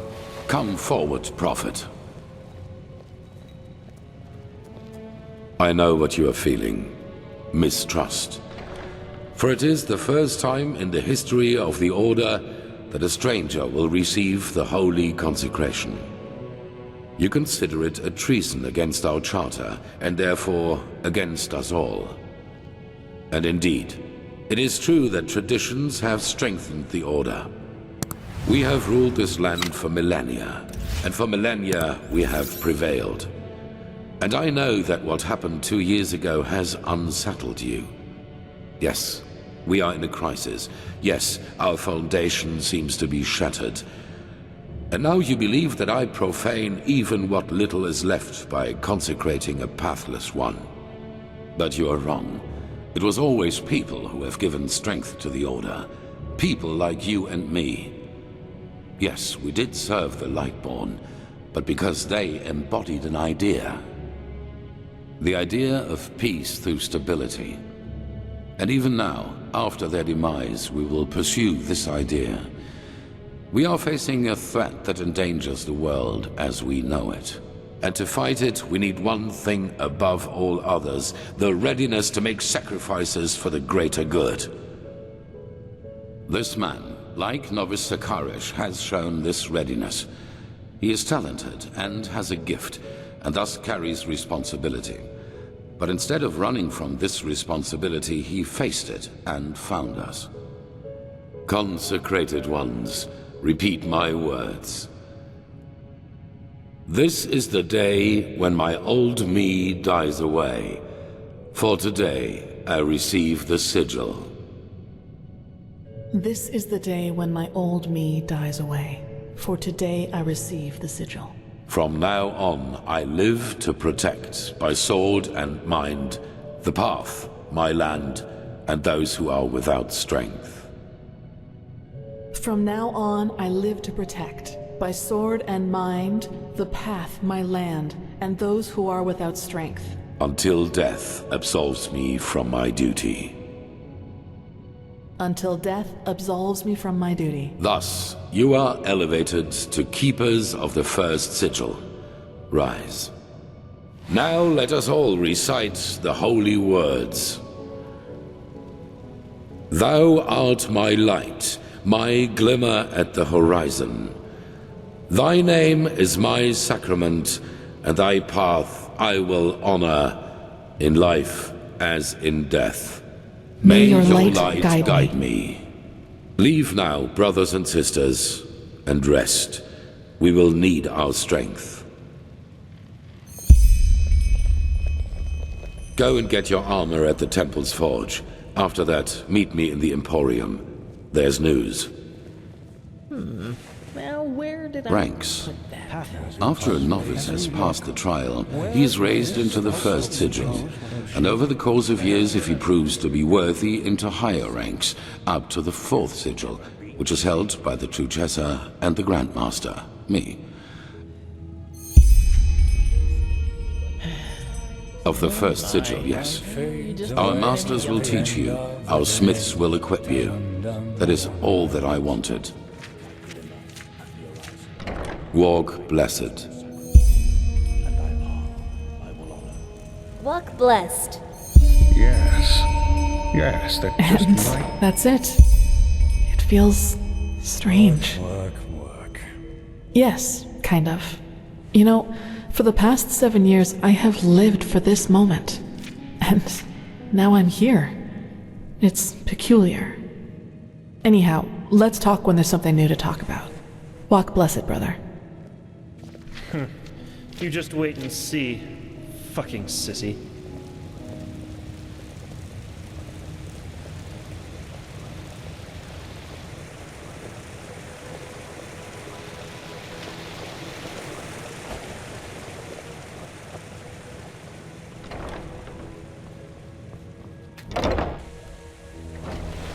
So, you actually made it, Did you find it? Prodigy.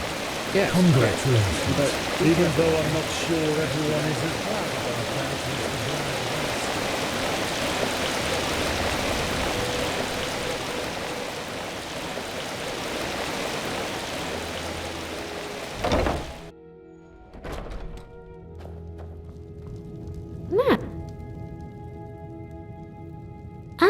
Right. The highly debated new keeper. You suddenly have caused some uproar, I'll give you that.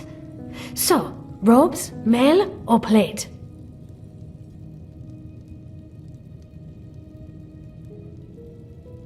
Oh, well.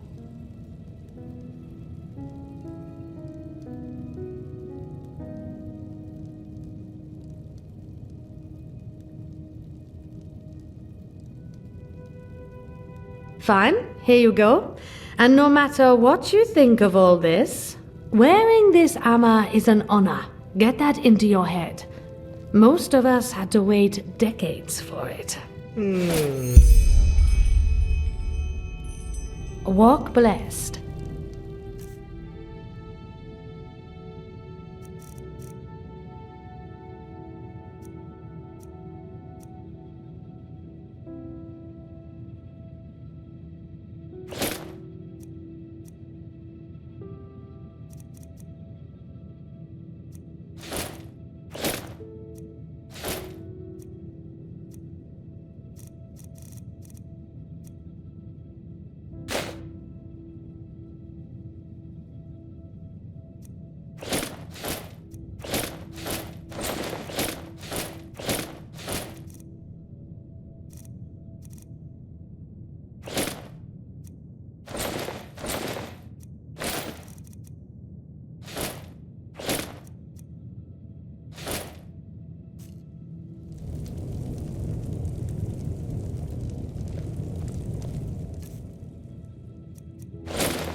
The fabled prodigy.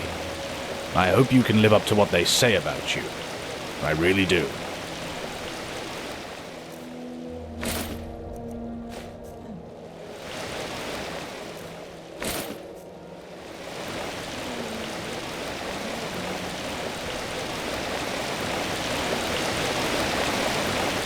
So, you actually made it, Prodigy. Congratulations. Even though I'm not sure everyone is as glad about that as the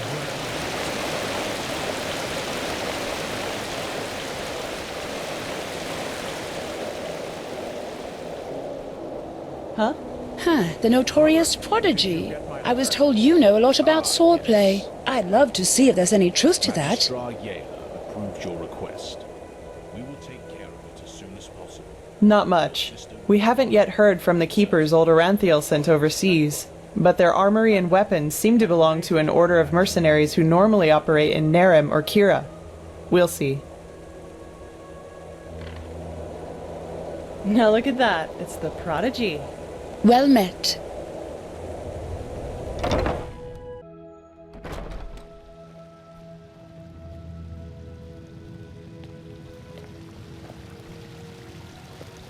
Malphas's blessings. But they will do it. Very good. Thanks for your efforts, my friend. Don't mention it. I just hope you know what you're doing. You know, many see the course the Order has taken since you came back as disquieting. Narazul's mages in the temple? An outlander as a keeper? It's a lot to take in. I know, Jorik. But someone has to deal with the threat. And if we don't, no one will. Yes, I suppose you're right. Prophet, did you find your way around? Good. It is important that you get adjusted to this place. It will be the base of all operations to come. Right now, we are still in the dark as to the true nature of this cycle. All we have are fragments, but we will change that. There are 2 trails we have found. I want you to go after both of them. The first one has to do with the stone fragments from Old Rashengrad. Pegast has not yet told you, but all of them together form a so-called sigil stone, which we urgently need. The Arcanists have already put it together, but we still lack a part of the ritual to activate it. And for that, we need the memory of a dead person. The second trail revolves around a discovery we made in the Heartland. It could be a significant, if not the only prospect we have in this fight. Where do you want to start?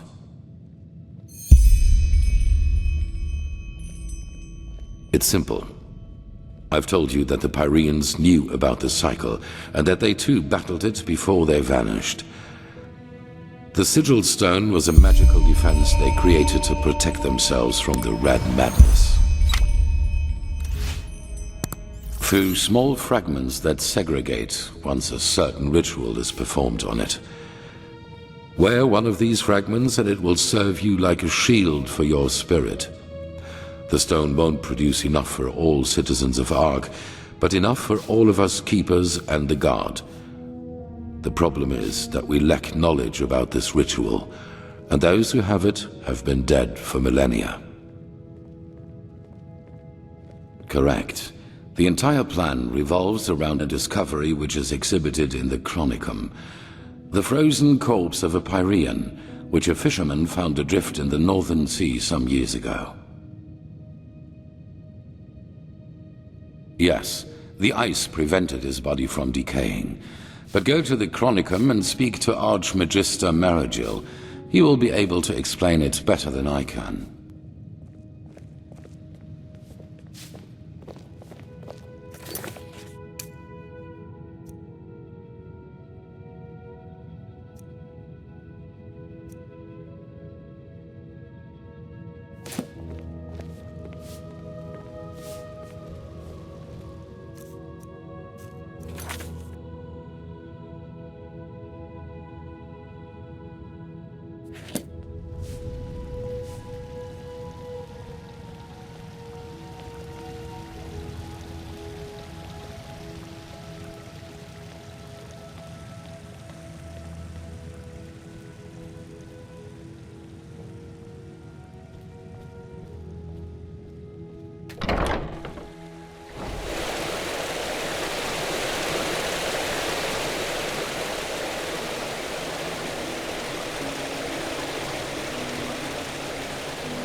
Yes.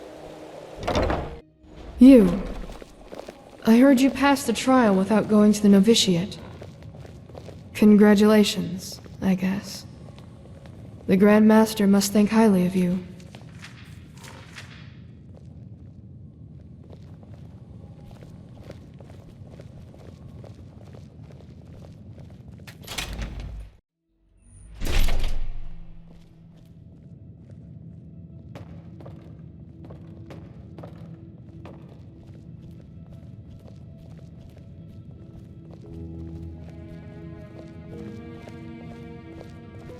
So what's so spectacular about this? To me, our pal here looks like your average crypt corpse. Well, he isn't. Do you see this marking on his forehead? That's a symbol of the Ashian, one of the two priest castes who reigned over the Pyrean Empire like the Lightborn did over Vin. He was no high priest, but more than an acolyte. Let's just hope he participated in the manufacture of the sigil stone back in the Pyrean era. Well, hoping can't hurt. But look, we have company. Dalvarek, Archmagister, how's the situation? Walk blessed, Grandmaster. We're fine. Everything is ready. So this is him? Yes, this is the Prophet. Interesting. Truly interesting. I imagined you to be different. I'm Lexiel Marigil, Archmagister of the Holy Order. Pleased to make your acquaintance. So, where do we start? Has the Grandmaster already informed you of the goal of this mission? Correct. Now you're wondering, how will this be possible? This is where the Word of the Dead comes into play. An old relic we'll need to find. The Word of the Dead? I thought that was a legend. No, it exists. And we also know where. Just so you understand, the Word of the Dead is an artifact that allows entering a deceased person's mind to relive his last memories as if they were your own. And you want to do just that with our frozen pal here. This is the grand plan, right? Right. You'll need to locate the Word of the Dead, teleport the Pyrean's body to you, and then enter his thoughts. And there you'll have to look for the words of the ritual. Well, we only lack the last words of this ritual. What you have to look for is an ornamental scroll, which looks just like the one on the drawing I'll give you in a moment. All you have to do is remember the glyphs in the scroll, then write them down once you're back in the waking world.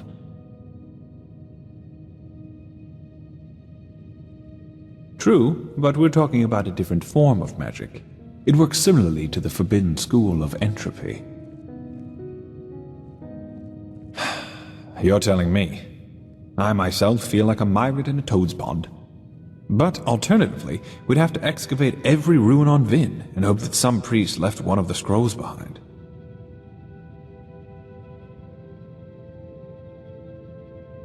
That's right, but the priest himself did. And according to the legend, this should allow you to understand. Well, this is... There's an old manor in Enderal's west that belongs to an old collector of artifacts.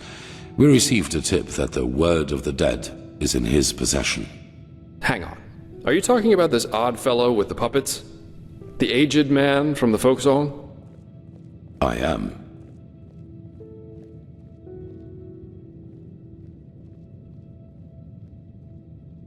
You won't take it. It will be enough to find it. Use it on the Pyrean and then leave. You will travel to the manor with Dalvarek, wait for nightfall, and then introduce yourself to the aged man as a fellow collector of artifacts. Then you will offer him this brooch, and if all goes well, he will offer you a quarter for the night to negotiate in the morning. Then it's all a matter of timing. Sneak out of your room, look for the Word of the Dead, and teleport the Pyrean to you.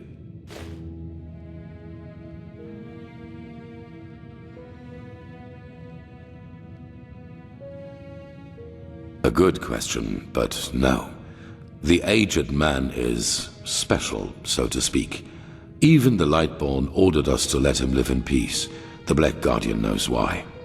So, if we have to trick him, we will at least do it inconspicuously, which is why you and the mercenary are well suited for the task. No one will connect your faces to the Holy Order. Then you'll flee. There must be no violence, no matter what happens. Archmagister? Yes, well, that is a good point. We don't know, because we don't even know what the artifact looks like. But, how goes the saying? The proof of the eating is in the pudding. We'll manage somehow. And even if we don't, it definitely sounds like an adventure. It's a great responsibility, be aware of that. But I have faith in both of you. Now get going as soon as you can. This mission will be fruitful. I can feel it. Whew. And there they go. I thought so too, yeah. But when the offer from the Holy Grand Master came in person, I just couldn't say no. Honestly, the whole thing sounds damn interesting. Travel the memories of a dead Pyrean? I'd do that for free. I can't wait to see how that turns out. Yep, just meet me at the Myrids Tower at the Western Cliff. I'll go grab my stuff now.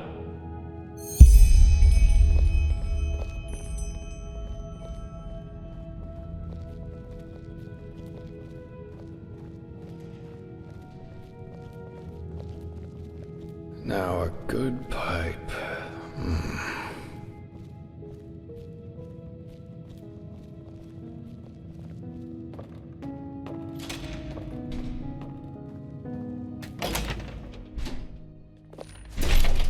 Oh, hey. You. Good to see you. Huh? Huh?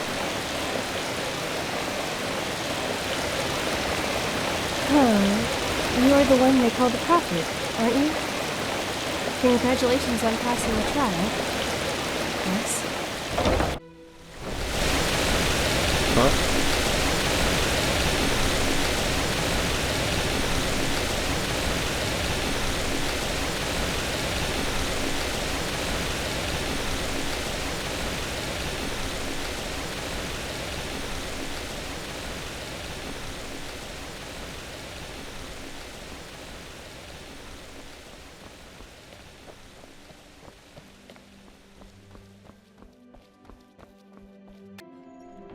Watch yourself. The streets aren't safe this time of the day.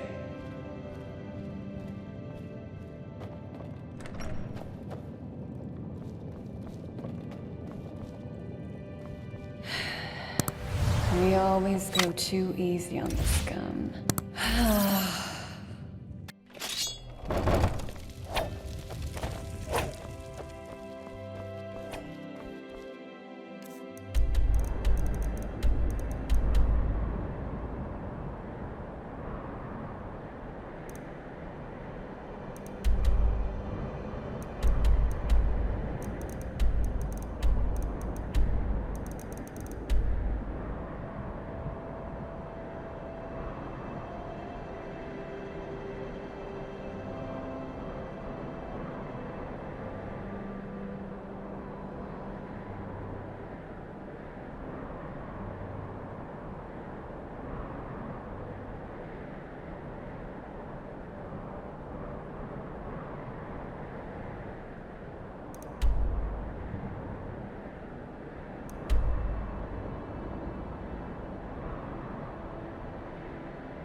Yeah.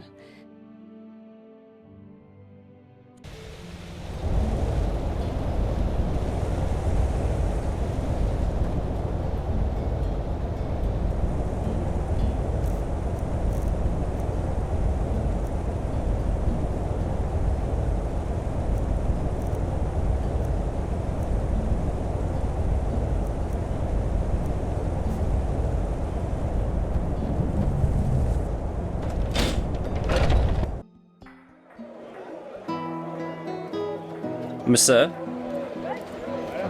Hear my words, O path-abiding people of this holy city. Many of you may have heard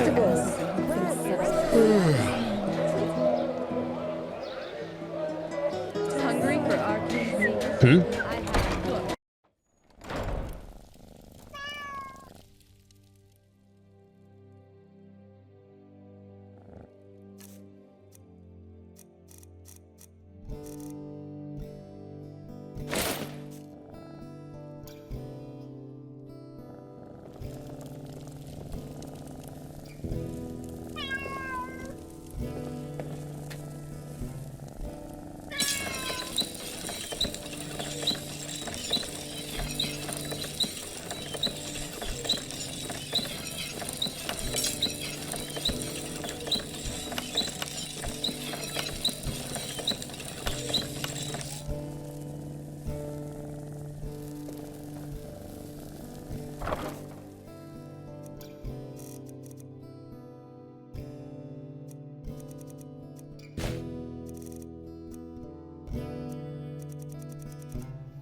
You're an outlander, aren't you? I can tell.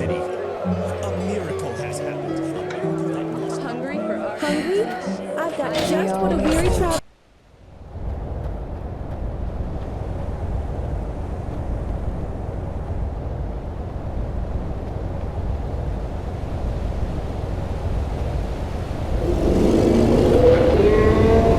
Sir? Walk blessed, friend. Sure. Where to?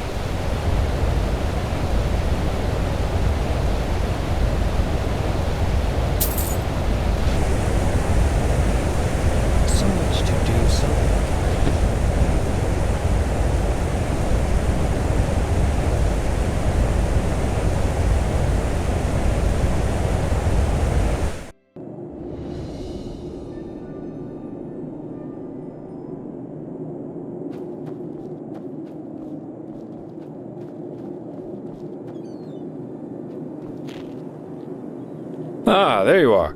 Ready to go? The scar. Well, let's put it this way. If you one day end up in a Tal Galean tavern and 2 6-foot-tall Arazalian women invite you into their room, you should either damn well know who they are or make a run for it. Never heard of it?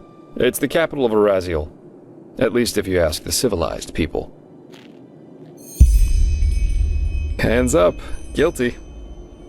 Some rich snob had hired me back then to bring him a totem from one of the camps of the Free People. That is, the Arazalians who worship their ancestors' gods, instead of the Lightborn, and live as nomads. No idea how much you know about Araziel, but the Free People have been in conflict with the civilized people, who do worship the Lightborn, for centuries now. Assassinations, blood feuds, and so on. The usual if two sides both believe they know it all better. Anyway, obviously this job of mine originated from that feud. The totem belonged to a free tribe, and the snob wanted it in order to publicly defile it. So I got it for him. Oh, why, of course. I still cried myself to sleep months after that. Seriously, why should I? Both the free and civilized are so eager to bash each other's heads in, it's not like one defiled totem more or less would have made any difference. Correct. And I was a little drunk and a little lonely, if you get what I mean. Have you ever seen a pure-blooded Arazalian woman in her 20s? It's really hard to say no to that. In any case, as you already noticed, the whole thing went down differently than expected. My face made acquaintances with a table leg and 4 absolutely untender women's feet and hands. And of course the totem was gone, together with all my clothing and money. I guess I had that coming somehow. That's what happens if you ask your loins rather than your head in the wrong situations. Yeah.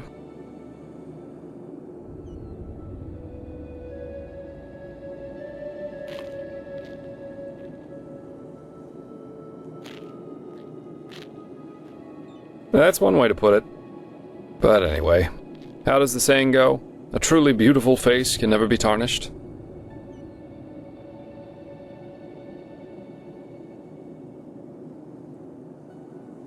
Facts remain facts. Yeah, I did. Why do you ask? That's a good question. I suppose in the end, it was just a hunch I had. Plus, all these civil wars in other countries didn't exactly invite one to stay.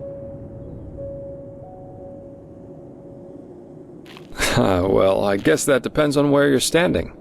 Of course, times can be tough, especially if you come to a new city or even country where you know nobody. But if you're good at what you do, which I am, there's always work, everywhere. And yeah, I don't eat God's tongue for breakfast, but it was always enough for a roof over my head when I wanted, and some other earthly pleasures. And that's what life's all about, isn't it? Now, aren't you inquisitive? Let me think. I spent most of my time abroad in Kira, and also a couple of years on the Isles of Kile. And there was this mission that led me to Maiar Aranath once.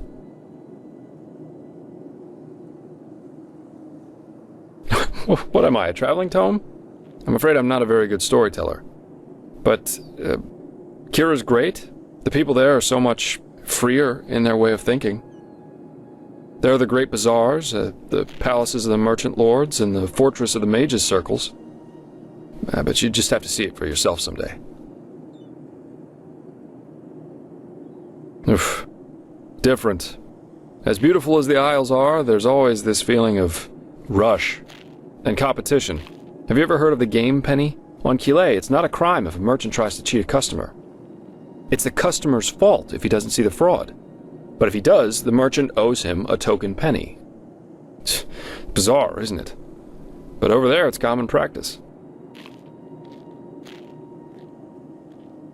Yeah, it is. I was there with a group of mercenaries. We were hired to get something from a tower in the old capital. Not a nice spot of earth, truly. There's this fog everywhere, and with every step you take, you have to be careful the swamps don't get the better of you. But of course, that's also what makes it exciting.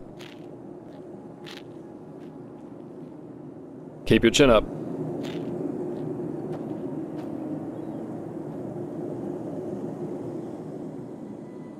Wonderful. Here, this is the place where the aged man's manor is supposed to be. Lead on. I'll follow you.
This is where he lives. Huh. This aged man definitely knows how to make himself comfortable. I guess now it's time to wait for nightfall. We wouldn't want this guy to take the artifact, pay for it, and have us leave right away.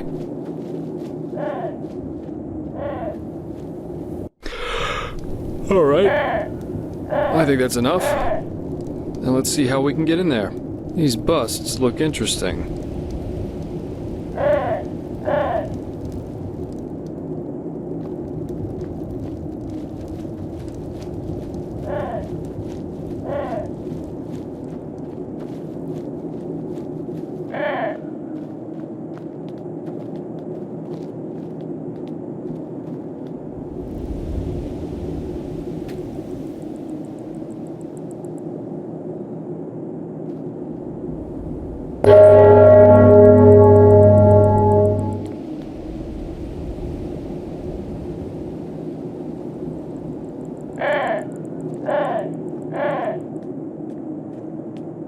Yes?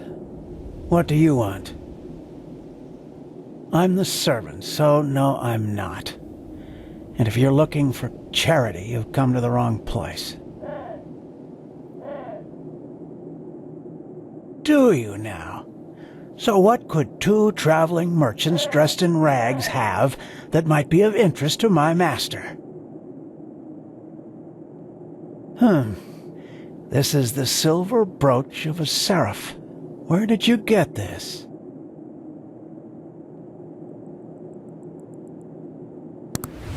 Uh-huh. Well then, this changes the situation. You may enter. Plus, forgive my harshness. I misjudged you.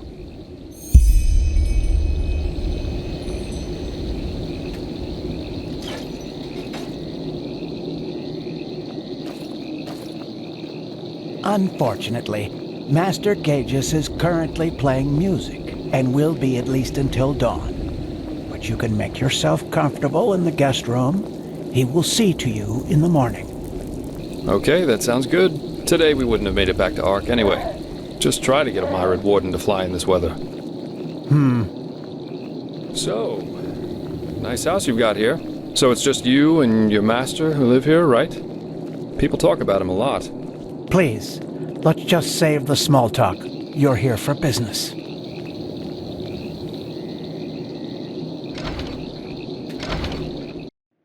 Good.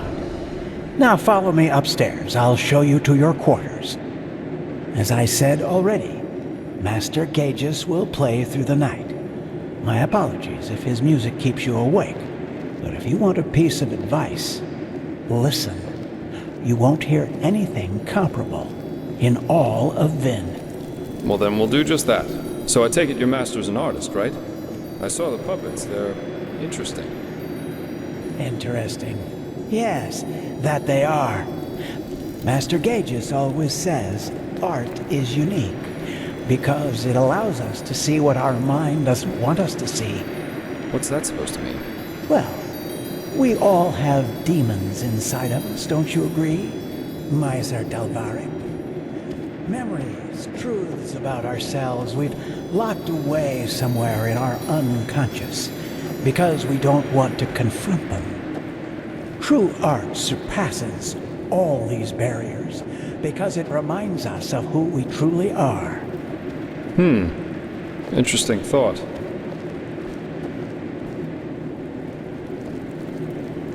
All right, here we are. Make yourselves at home. I will inform you once the master is ready to see you. By the way, call it intuition or premonition, but I somehow had the feeling we would have company tonight, and took the liberty of preparing a small meal. I'm afraid the meat is a little charred, but it should taste good. Now, please excuse me. I have to rest. It is late, and the day has been exhausting. Of course. Sleep well. And thanks for your hospitality. You're welcome.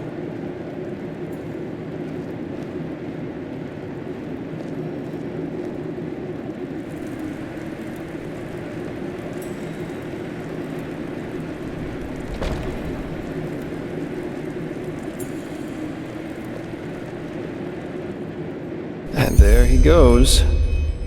Call me paranoid, but this all went a little too smooth for my liking. Yeah. For example, the fact that he was already standing near the gate when you rang, and that he lives with a man who's older than the Black Guardian, at least according to the legends. But, well, to each his own. Yeah, 1 or 2 hours at least, until this servant's asleep. I've got a skin of wine with me, so if you want we could enjoy it in the meantime. I wouldn't touch this food if I were you. You could tell me about this trial while we're waiting. Or about anything, just distract me from those damn ugly puppets over there.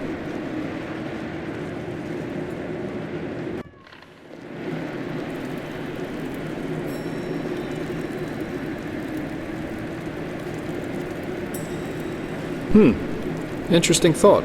The thing about the last moment that lasts forever. Did you know that Kyrian mentalists are apparently able to sort of become aware in their dreams? And apparently, in a dream, one can exist free from time. There's a story about an Arcanist who spent 1,000 years in a dream while he only slept 8 hours in his waking life. But, well, that's a topic on its own. I think it's late enough for our little excursion now. Let's find that relic. There it is. Master Gaius's music that transcends all barriers. As jolly as this place.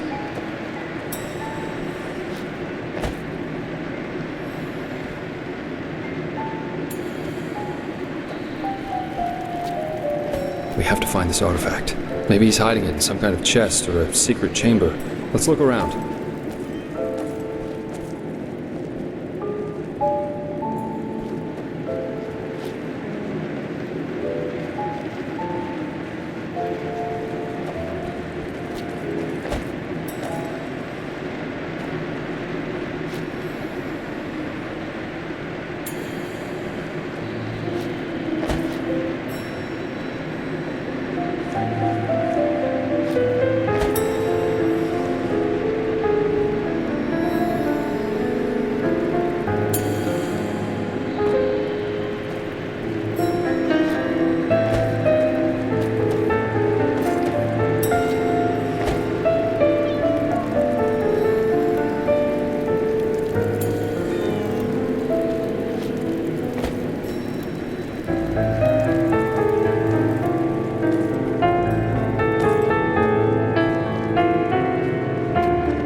I wish I knew how to do that.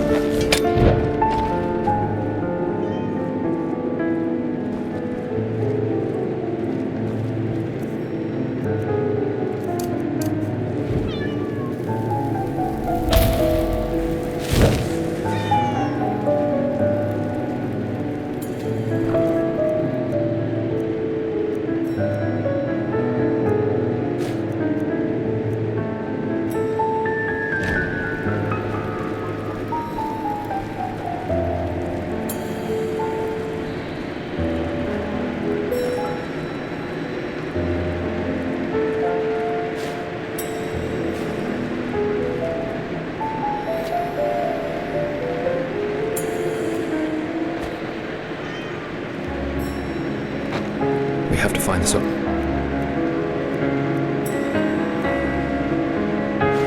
fact, maybe he's hiding it in some kind of chest or a secret chamber. Let's look around.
Books, books, books. There must be evidence.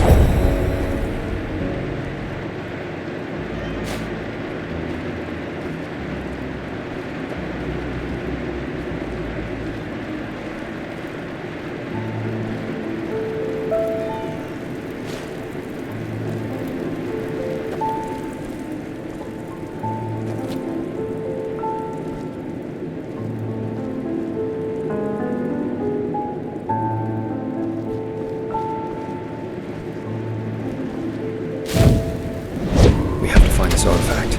Maybe he's hiding it in some kind of chest or a secret chamber. Let's look around.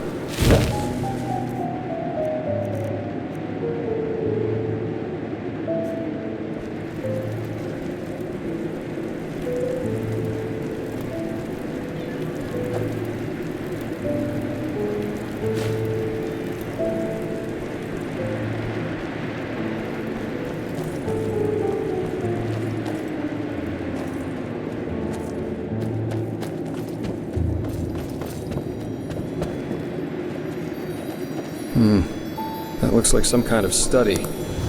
Maybe we could find something here.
Maybe we should take a look at these bookshelves. They look kind of weird.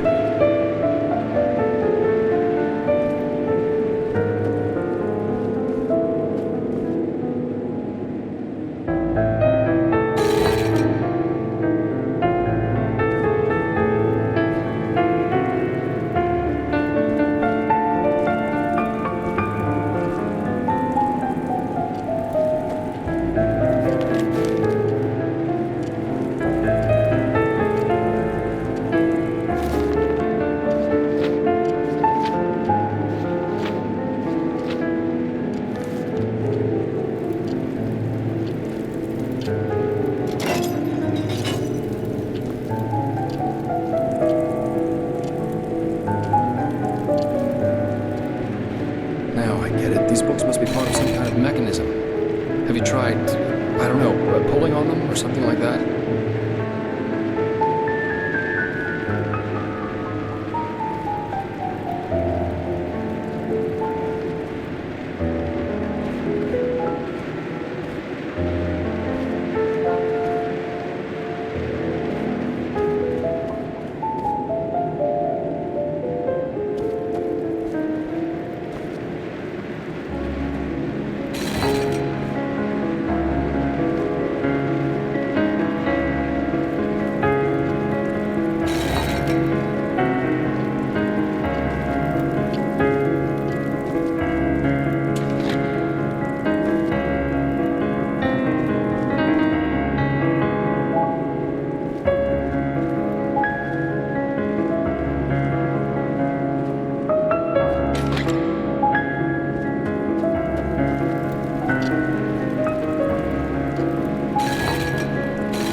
Gages, why did you wake me? Are we there yet?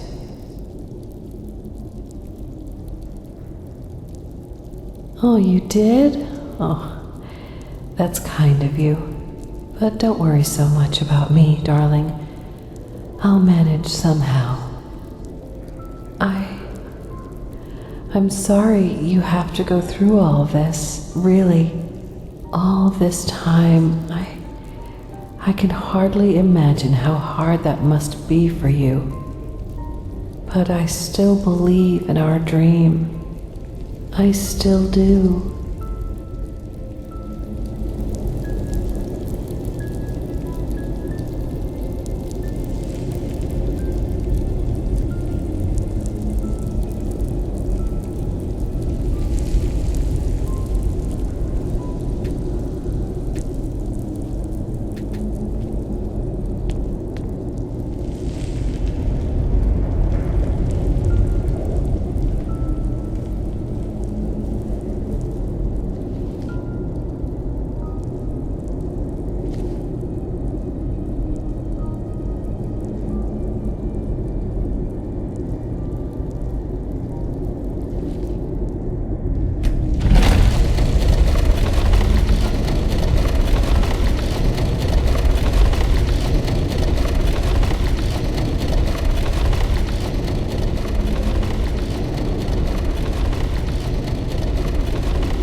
By the highest being, you!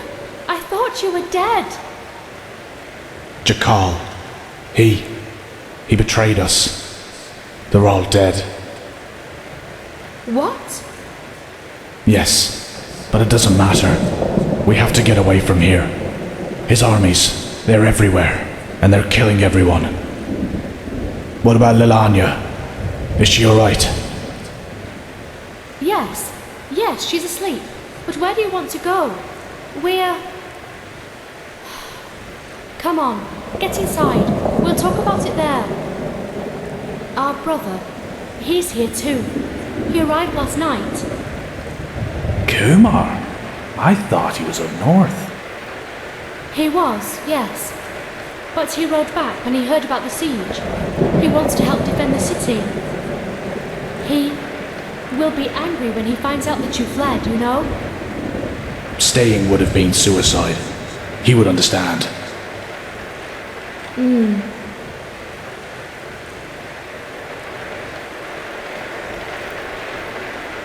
Kumar, our... I see it. Why are you here? The Treasure Master betrayed us, and Jakal's troops have gone crazy. They're massacring their entire city. They said we... I know that, but you didn't answer my question. Why are you here? Where else should I be, damn it? The High Ones won. They won, and this accursed cleansing will happen, whatever it is. But if there's only the slightest chance that we can make it through, I will use it. Unlike you, I do have someone I need to take care of. Let's hope she doesn't take after her father. Your cowardice disgusts me, brother. You've never understood what it meant to be an Aishin.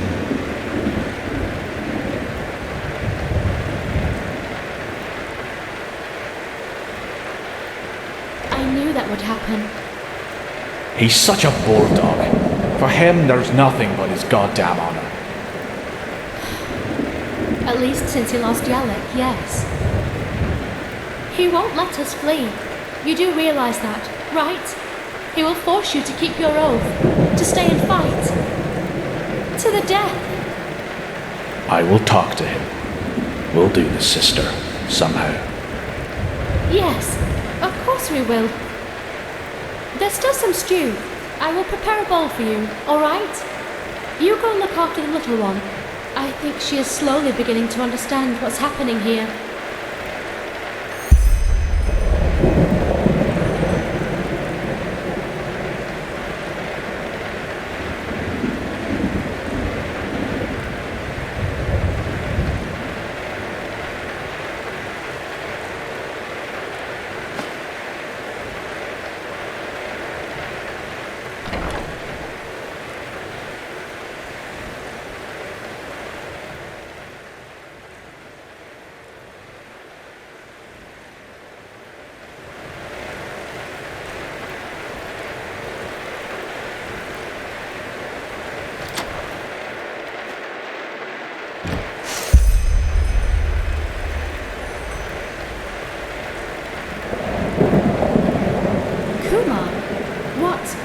Where are you going?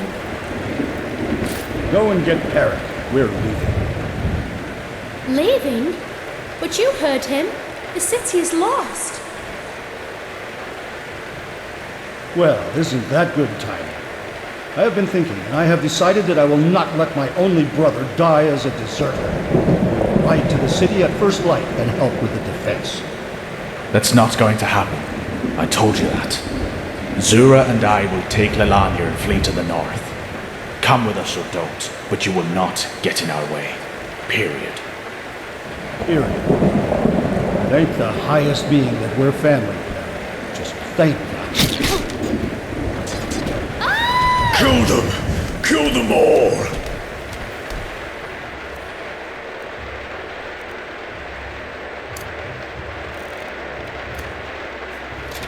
Oh, by the name of the sun, do something, Parrot! Keep them out of here!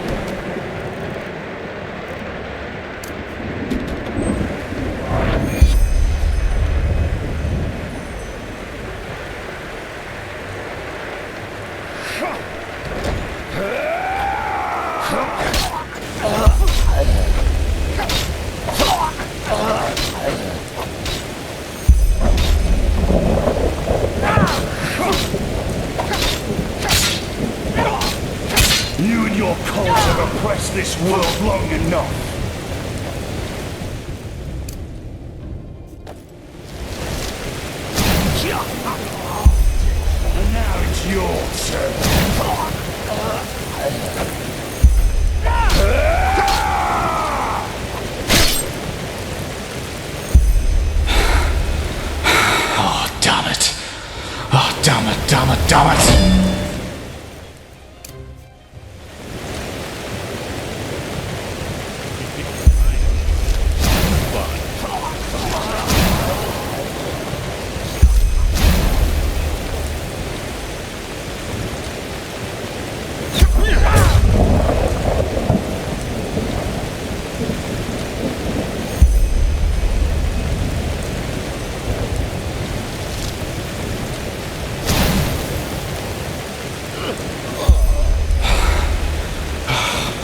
More of them.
Do you really think you can stop us?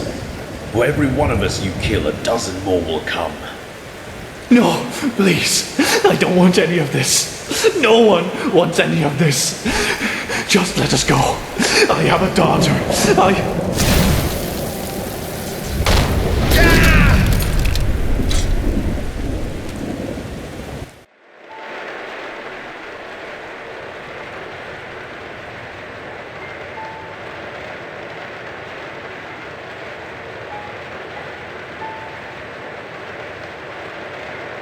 So, I hope you slept well?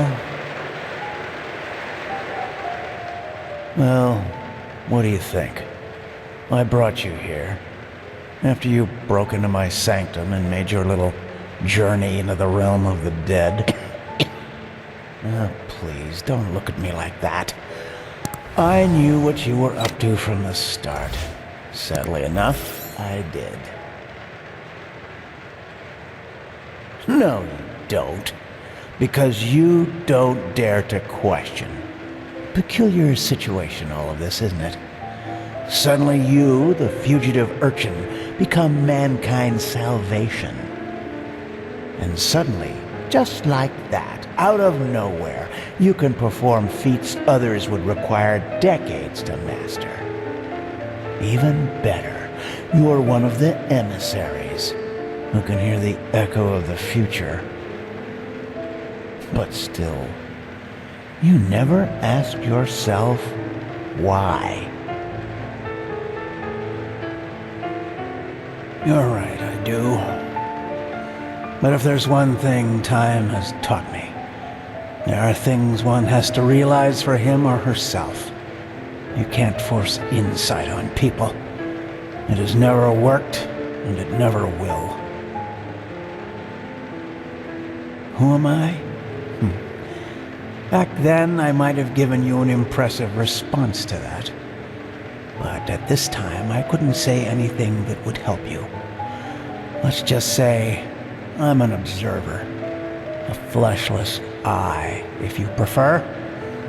In this era, you might also know me as the Aged Man.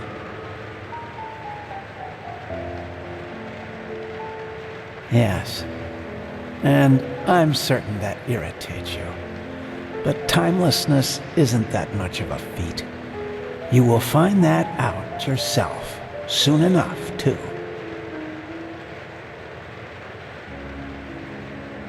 Amongst other things, yes, the cycle.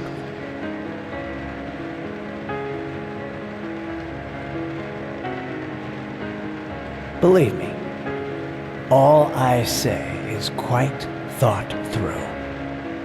But unfortunately, there's no point in pursuing this conversation any further. You have what you came for, and the rest is up to you.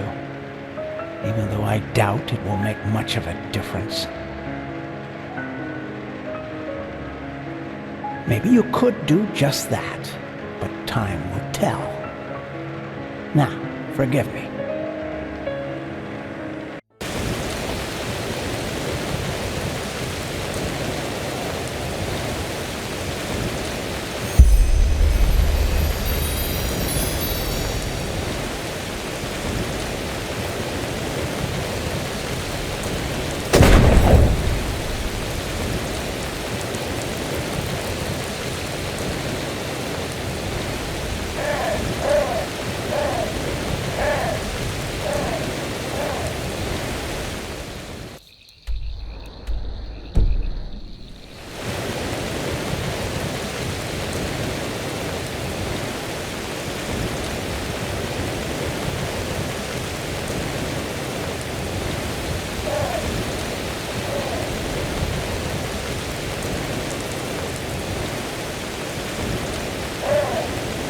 You? But what the heck was that? Where's the manor? Try me. Any explanation's better than none.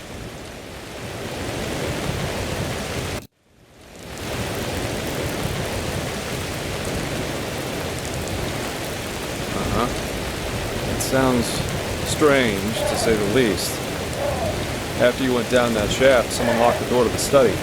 And I couldn't get it open, no matter what I tried. Well, a couple hours later, I found myself face down in a puddle of mud. But anyway, these glyphs you drew on paper look good to me. So at least officially, this mission was a success. I only wish I could... You see that?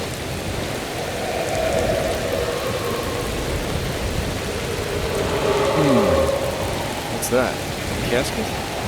But where's this noise coming from? This is it? But then the aged man left it on purpose. For us. Maybe I'm jumping to conclusions, but it seems to me as if this fellow knew a lot more than we did from the start. Still, we should take this thing with us. Let's go back to Ark and report to the Grand Master. I've got a scroll right here with me. What do you say? Well then, let's go.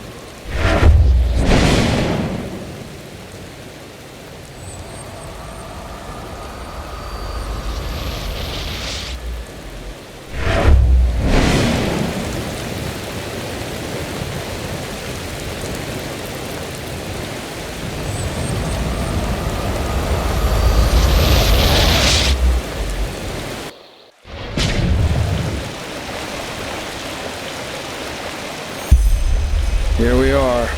I suggest you go inside and tell the Grand Master what happened. Then give him the casket. I'll go grab my pay now, and then I'll head back to the tavern. I guess I need a good pipe. For some reason, I can't get these puppets out of my head. They remind me of something, though I don't know what exactly. Anyway, see you around.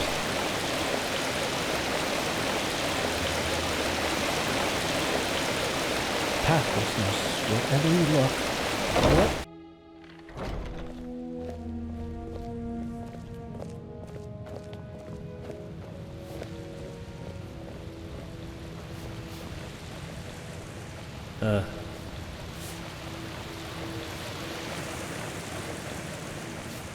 Yes.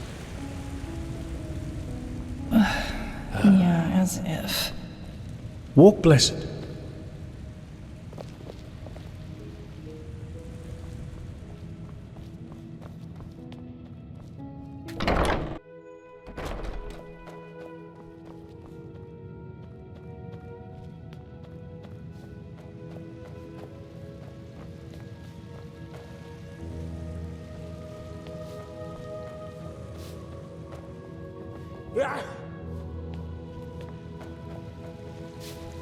Huh. You're the one they call the Prophet, aren't you? Congratulations on passing the trial. Prophet, were you successful? Then tell me.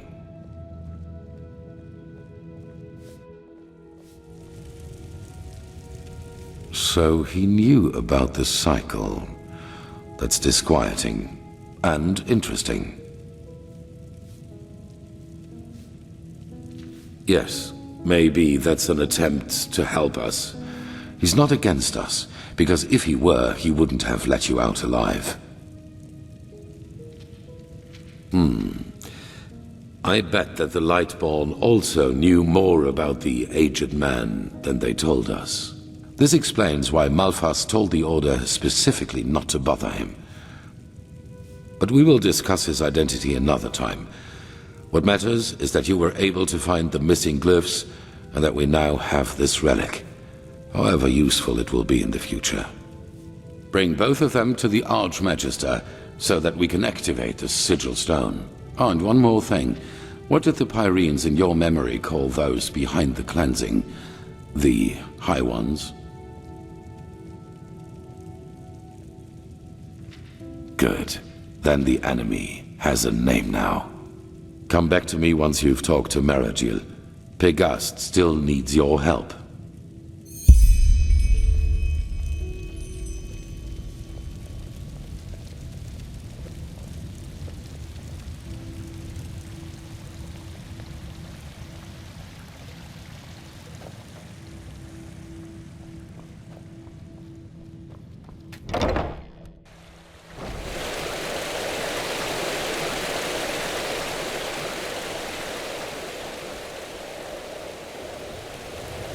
Ah, you. Good work with the sickle. You're an outlander, yes?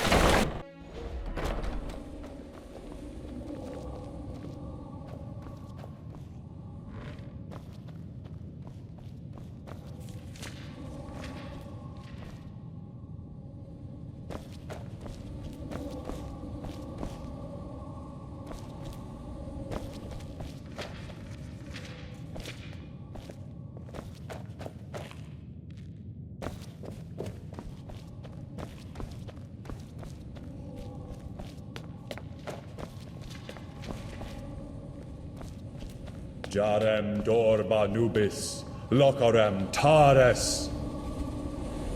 Blasted blistering blazes! You sound like a boozed-up poet. This is supposed to be magic? Entropy is a dangerous school, my sir. One false word and the stone could burst into flames. Well, keep up this babble, and he might do it on purpose. You godlambs are just missing the pepper, even when you're doing magic. Pepper? Magic needs to have prudence, not pepper. She's like a sick frog. If you... Prophet, you're back. Sun be praised. Working with these fumblers is harder than teaching complex mathematics to a Leor. The Scrounger already told me about your success. Good work. Have you got the glyphs? Yes, just show me already. Yes, that does make sense. Step back, I'll show you how this works. Jarem Dorba Nubis, Locarem Taris Danida, Sharak Lishamra.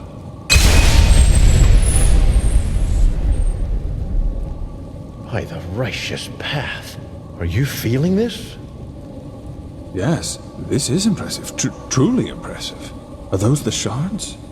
They're certainly not your underpants, are they?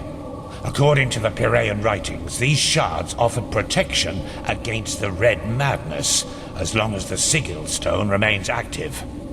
Prophet, you're the one who found the missing glyphs, so you should go first. Go on, touch one of the shards.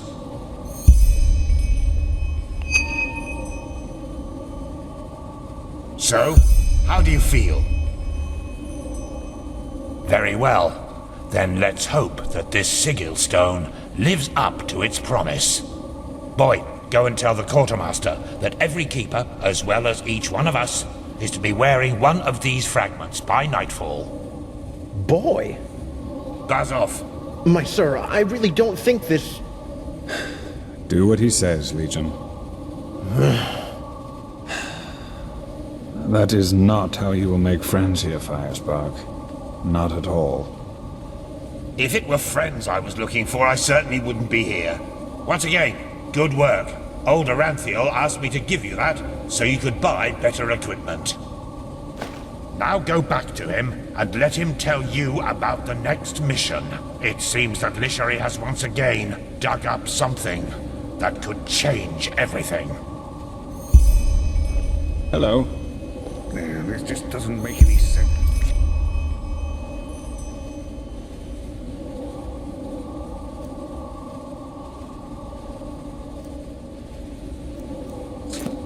Why can't it ever be easy?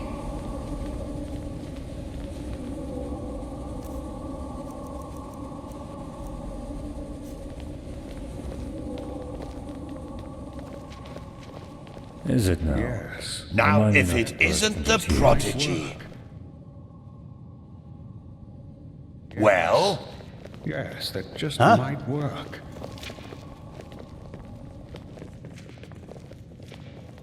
There you are. Walk blessed. Do you have a moment?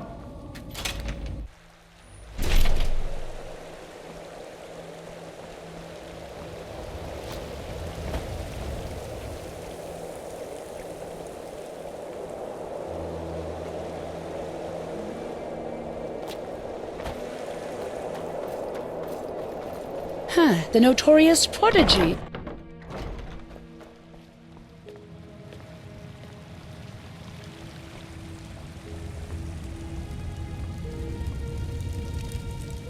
This feeling just now. That was the sigil stone, wasn't it? Yes, it makes sense. Very well. That only leaves us with Pegast's excavation. Are you ready? I'll make it short. We assume that in the last cycle, the Pyreans worked on a machine which they hoped would save them from the cleansing. An old artifact which they tried to put back together. Well, we do know that the cycle is not an ordinary threat. It functions in a way we have not even come close to comprehending, almost like a cosmic force. This makes it naive to believe one could face this threat like a foe made of flesh and blood. Maybe, however, this machine can. As I said, the Pyreans didn't invent this machine. They merely reconstructed it from old plans they found somewhere. And if they thought this idea was worth pursuing, we should at least look into it. Pegast found an old ruin named Old Dothelgrad, which seemed to be some kind of laboratory of the Dilgar, one of the ruling castes in the Pyrean era. She assumes that we might find hints about this machine there, or maybe even a prototype. I want you to help her in any way possible. Maybe your gift can reveal things normal eyes can't see. Yes, because they never had a chance to finish it. The Pyrean realm was in a constant state of war shortly before the cleansing, just like Vin has been for the past few years. And even if the machine does not work, any knowledge we can get from their struggle against the cycle is crucial. They were the two different castes who ruled the Pyrean realm. Officially, they were servants of their highest being, the deity all of Pyrea worshipped, but everyone knew that it was the castes who had the power. And while the Ishian valued tradition, the Dilgar valued progress, which, as you can imagine, led to differences between the two, to say the least. They were the Lightborn of the Pyrean era, you could say.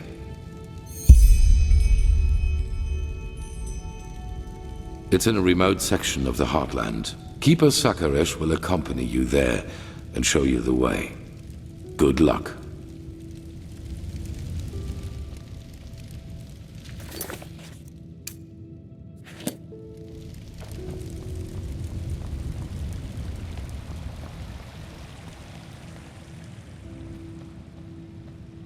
Ah, there you are. The Grandmaster already briefed me on our mission. Shall we go? Why do you ask? Does it bother you?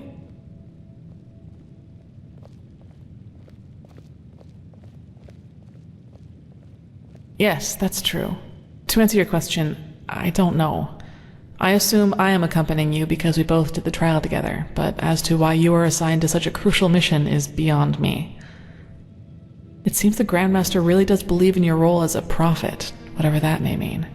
But anyway, I suggest we save these questions for later. For now, let's focus on the task at hand. Yes, the ruin isn't far from here. Just meet me at the Myrids Tower in the northern Heartland. I will wait for you there once I finish my preparations.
There you are. Here, I got us a map from the Archmagister. Do you see that? We're here, and back there is the ruin where we'll meet Pegast. So, I'd say, let's go. You lead the way, I'll cover your back.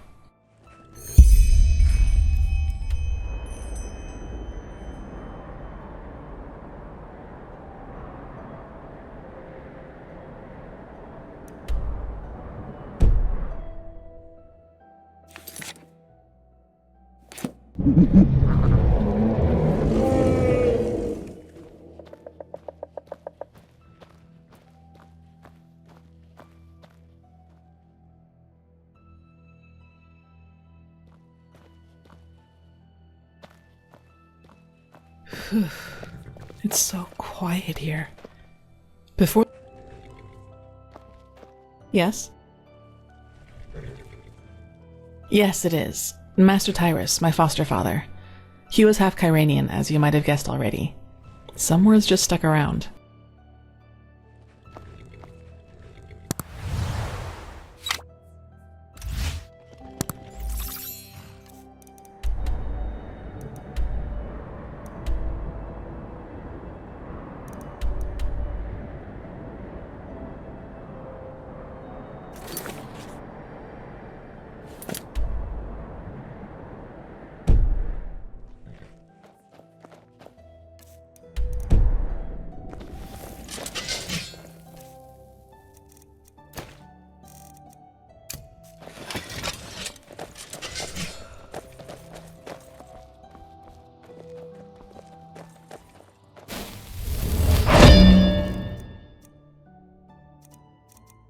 There.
Look, over there. That must be the ruin.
Ah, there you are.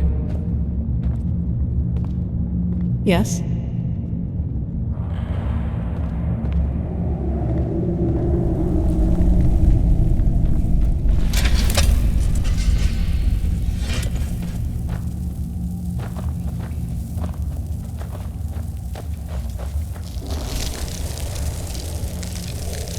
do it, for fuck's sake. By the prophet's ass, all I did was leave you here alone for a couple of hours. And then this happened. But there were just too many. We did our best, madame, and... You did jack shit. That's what you did. 3 of our people are dead, and now the goddamn entrance is blocked up. This is fucking unbelievable. Get out of here, now! I need to think. That doesn't sound good. You? Out of all the goddamn people in this goddamn land, you are the last person I expected to see here.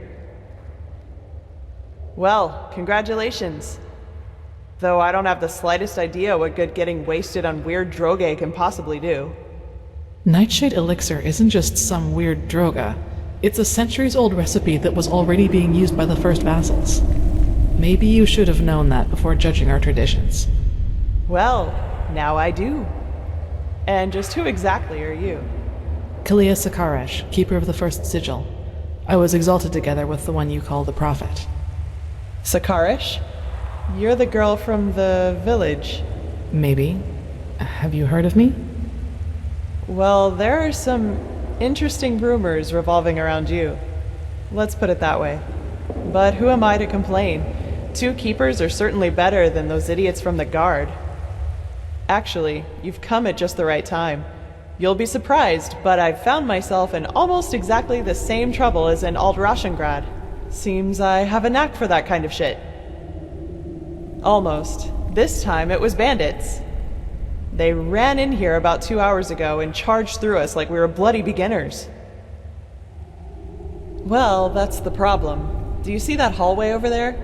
It leads down into the ruin. And now, guess what those fuckers did? They dashed right into it, and somehow succeeded in accidentally activating some kind of mechanism that locks down the whole passage. Now, anyone who gets too close to it gets roasted like a chicken. So now we can't go down, and they can't come up. We believe so, yes. That is what makes the whole thing so annoying. No, they didn't wear the robes that the ones in Alt-Rashengrad did. And they also seemed kind of unorganized to me. And scared, as if they were running from something. My guess is that they were trying to hide from something and thought the ruin was deserted.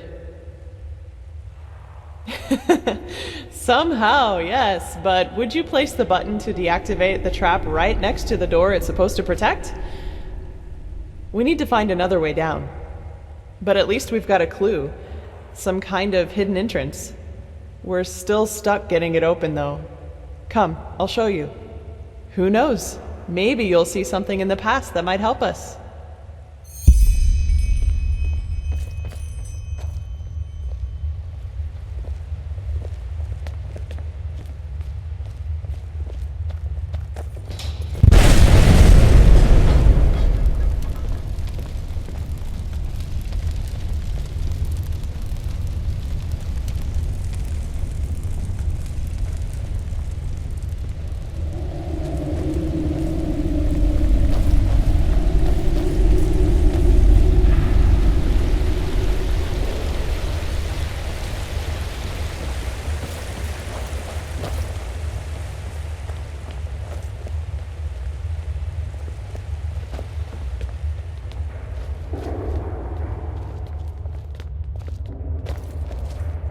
Here we go. And before you ask, our dead buddy on the platform was already there when we got here. No idea what's keeping his body from decaying. It looks like some kind of magic to me. So I'd say just take a look around. I'm sure the bells have something to do with the riddle.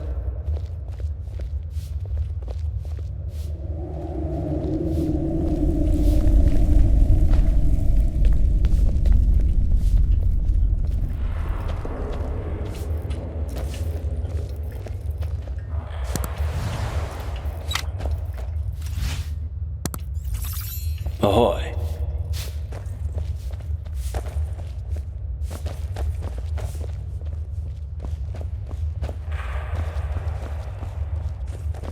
Huh?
You all right?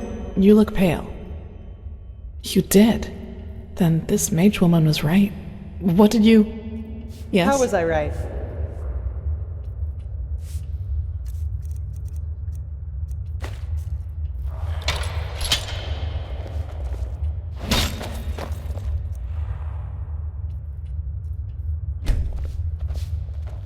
How was I right?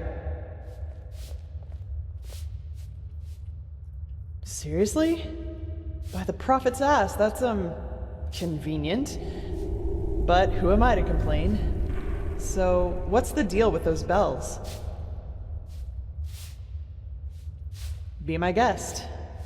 Just make sure that you don't accidentally collapse this place, okay?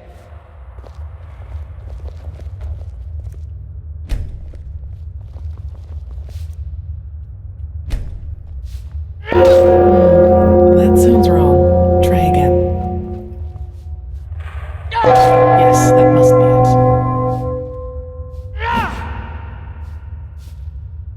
That sounded right. That sounded right.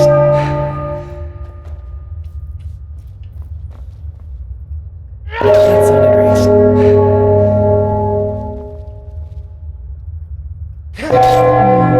That sounds wrong. Try again.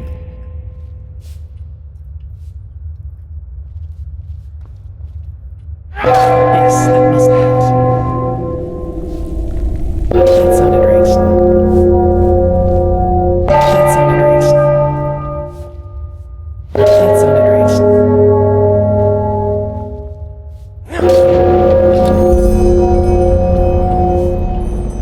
Yes, that's it. Now will we— What the fuck? Oh, What's blazes. happening?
I'd rather stay down here than try my luck against that crazy woman. Yeah, but I just knew from the start that it was a mistake to help that farmer. Did you see what she did to Reiko? He just...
There we go. That trick has yet to disappoint me. So what do you say now, you piece of shit? I'll make you pay for what you... Well, that's just great. The fucker brought his bitch with him. Put down your weapon. I don't want to hurt you. Oh, is that so? All of your men are dead. And even if you manage to get past us, there are dozens of guards further up. So put down your weapon, or you will regret it. Such determination. All right, then. Die! As you wish.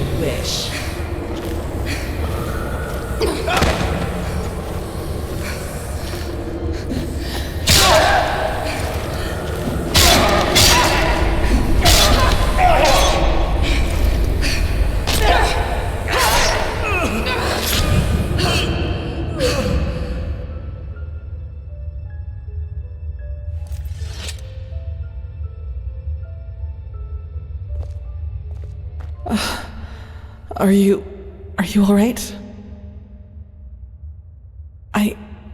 It's nothing. Did he hurt you? Can you walk?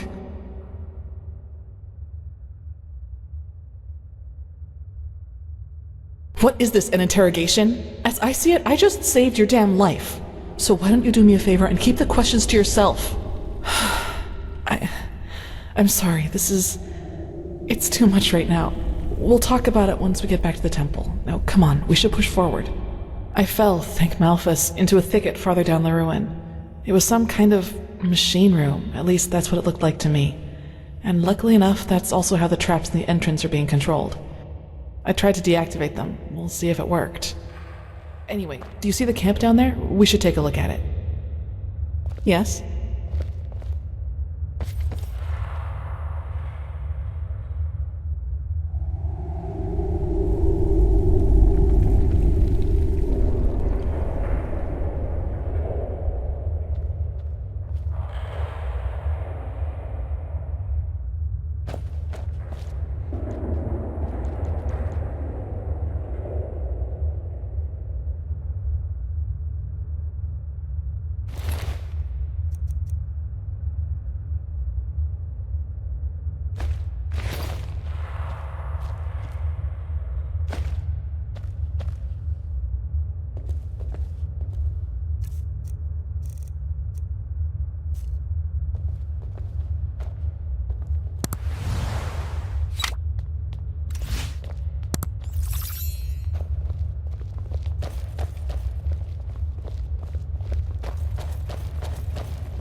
Gold. And I doubt it's the fruit of honest labor. No, you can't do that, please. Stay right there.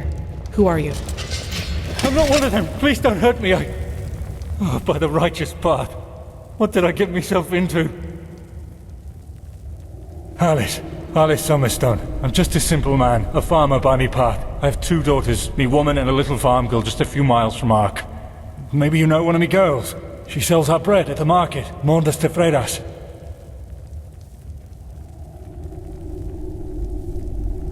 Yes, exactly. That's her. My little Serta.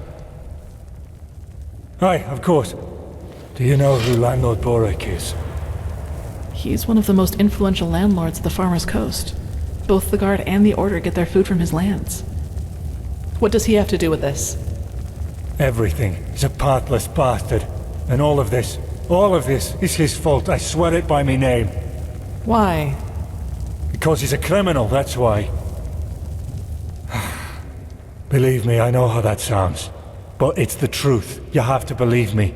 The tolls he collects from his tenants are so high that we hardly have anything left to eat. And those who don't pay get beaten up by his lackeys. But that's not all of it. He also knows the Relata. Aye, who else? They believe themselves above Malphas, above the Holy Path. And they are powerful. Which is also why no one does anything about them. No, this money isn't his. I had debts. It all started 3 years ago, when we had a very bad harvest and I couldn't pay me toll for the first time. Borak gave me a loan, but he said that I'd have to pay interest next time. Well, I think you can figure out the rest.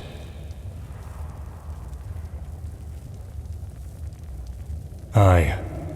I knew from a friend that there was this man in the Undercity, this Carrick. And he said that he and his men might be willing to help me, if they would get money from it. Apparently they even had a sense of honor and path-abidingness, if you can call it that. They're from a traveling merchant. We ambushed him, and you know what we did. But I swear by me name we didn't hurt him. When we had the money, all Sunfire started breaking loose.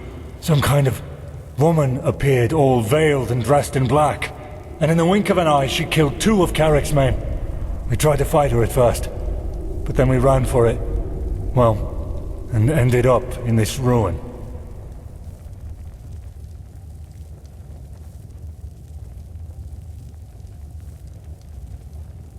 What? No, you're wrong. I'm not... All right. It's true. The money is from the food bank. Yes. But I didn't have a choice. It was either that or lose me farm.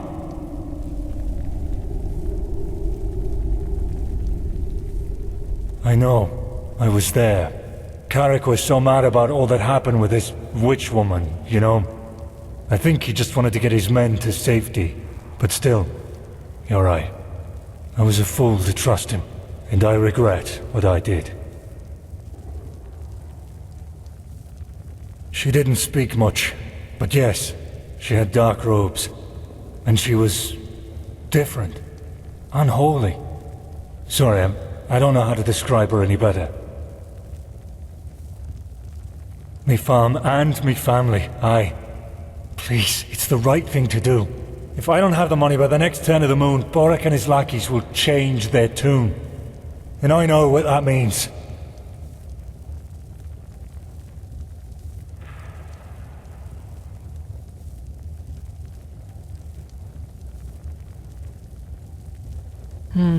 It's a tough call. I can understand his motivation, but that doesn't change the consequence of his actions.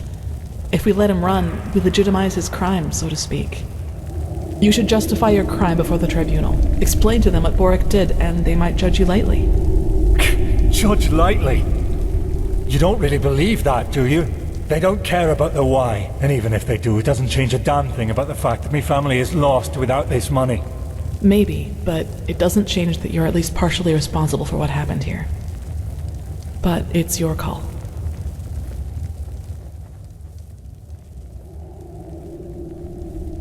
No, but... Oh, damn. What did I get myself into?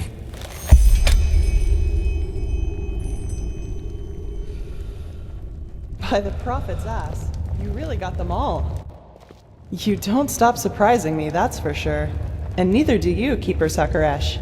Thanks for deactivating the traps up there. Who's our shackled friend here? He doesn't look like one of the bandits. No, but he's guilty nonetheless. Can you escort him to Ark? To Ark? Sure.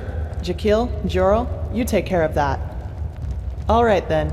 I'd say if this machine is somewhere in this ruin, it's here. I suggest you two take a look around. We'll cover your back in the meantime.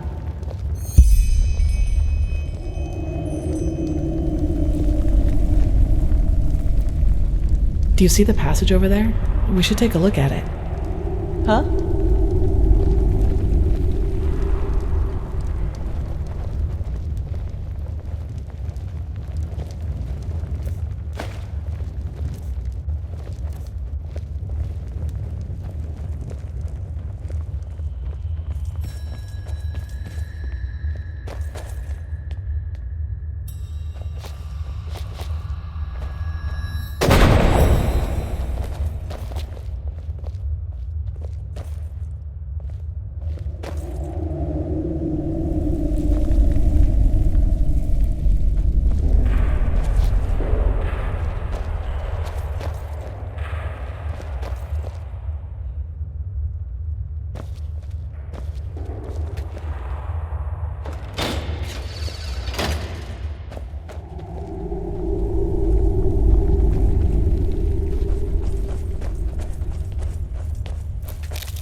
suppose we found our machine. At least, what's left of it. Do you feel anything, Saira? With your gift, I mean. Agreed. Maybe we can even take some small parts of it with us right now. The Order will transport the rest to Ark by Myrad.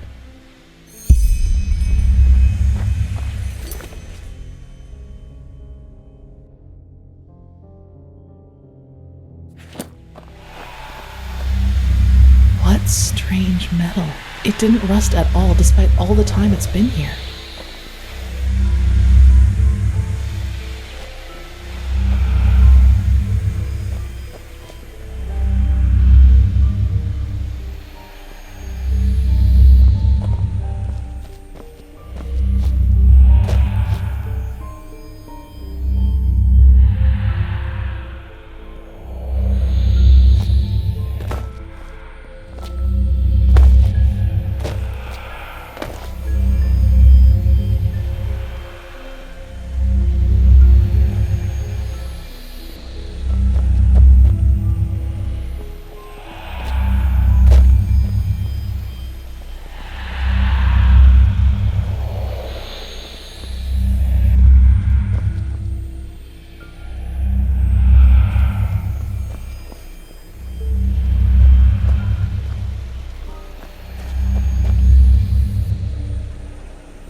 Works in a way we have not even come close to comprehending, like a cosmic force.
Correct. Nothing else possesses that much raw, magical power.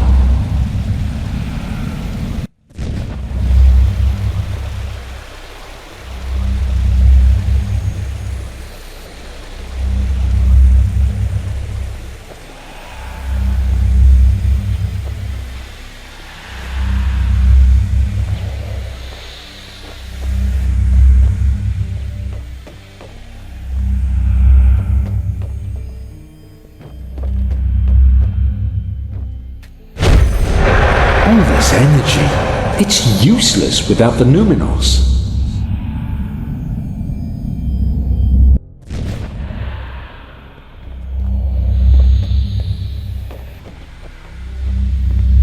Yes? Found something?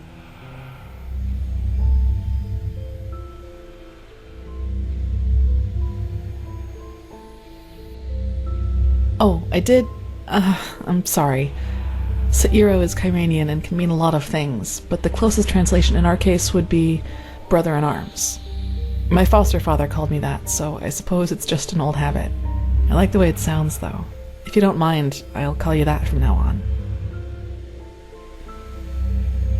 They look useful. Let's take them to the Chronicum. Yes? Yes, you're right. How is it possible that it moves all by itself? Let's take it with us. Let me see. Yes, it does indeed. Seems to be some kind of energy storage, but it's empty. Yes, I think you're right. Hopefully we didn't miss anything. Let's go talk to Pegast.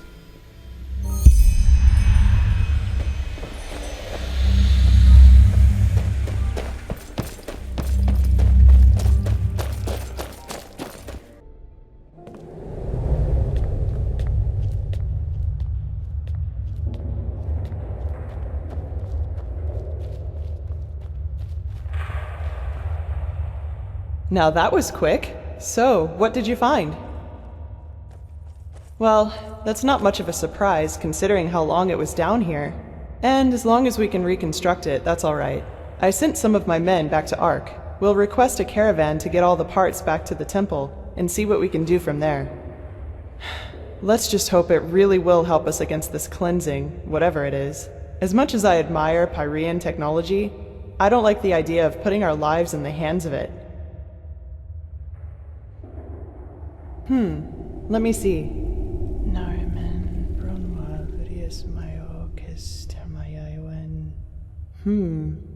Interesting. Truly interesting. What? Seems that this machine was only some kind of prototype. The real one the Pyreans were working on must be somewhere else. Plus, there's also a name for it. The Pyreans called it the Beacon. That's poetic. Indeed. Well then, it seems like you and your visions have once again saved the day, Prophet. There's a lot for us to do now. If you've taken care of your business here, I suggest you head back to Ark and report to Old Aranthiel. What do you think, Saira? Do you want to leave now, or stay a little longer? Good. There you are.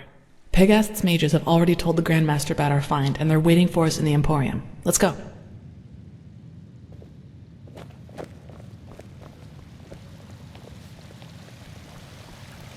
All that I'm saying is that there are more efficient ways to battle this red madness. Congratulations. And heathen on machines the atop the Sun Temple are the last thing that will calm the townsfolk. Maybe. But if this heathen machine is what the Pyreans used to combat the cycle, I want it near. Even if it turns out to be useless, only a fool turns down a chance. Skyrim, how long will the reconstruction take? Oh, that depends on how many Pyrean mechanics you have on hand that can help us decipher these plans. Just think for once, Aranthiel. How are we supposed to give you an estimation if we don't even know what the finished machine is supposed to look like? We will get to work right away, Grandmaster. But in any case, we're going to need a lot of steel and Pyrean crystals. You will get them. Now, get to work.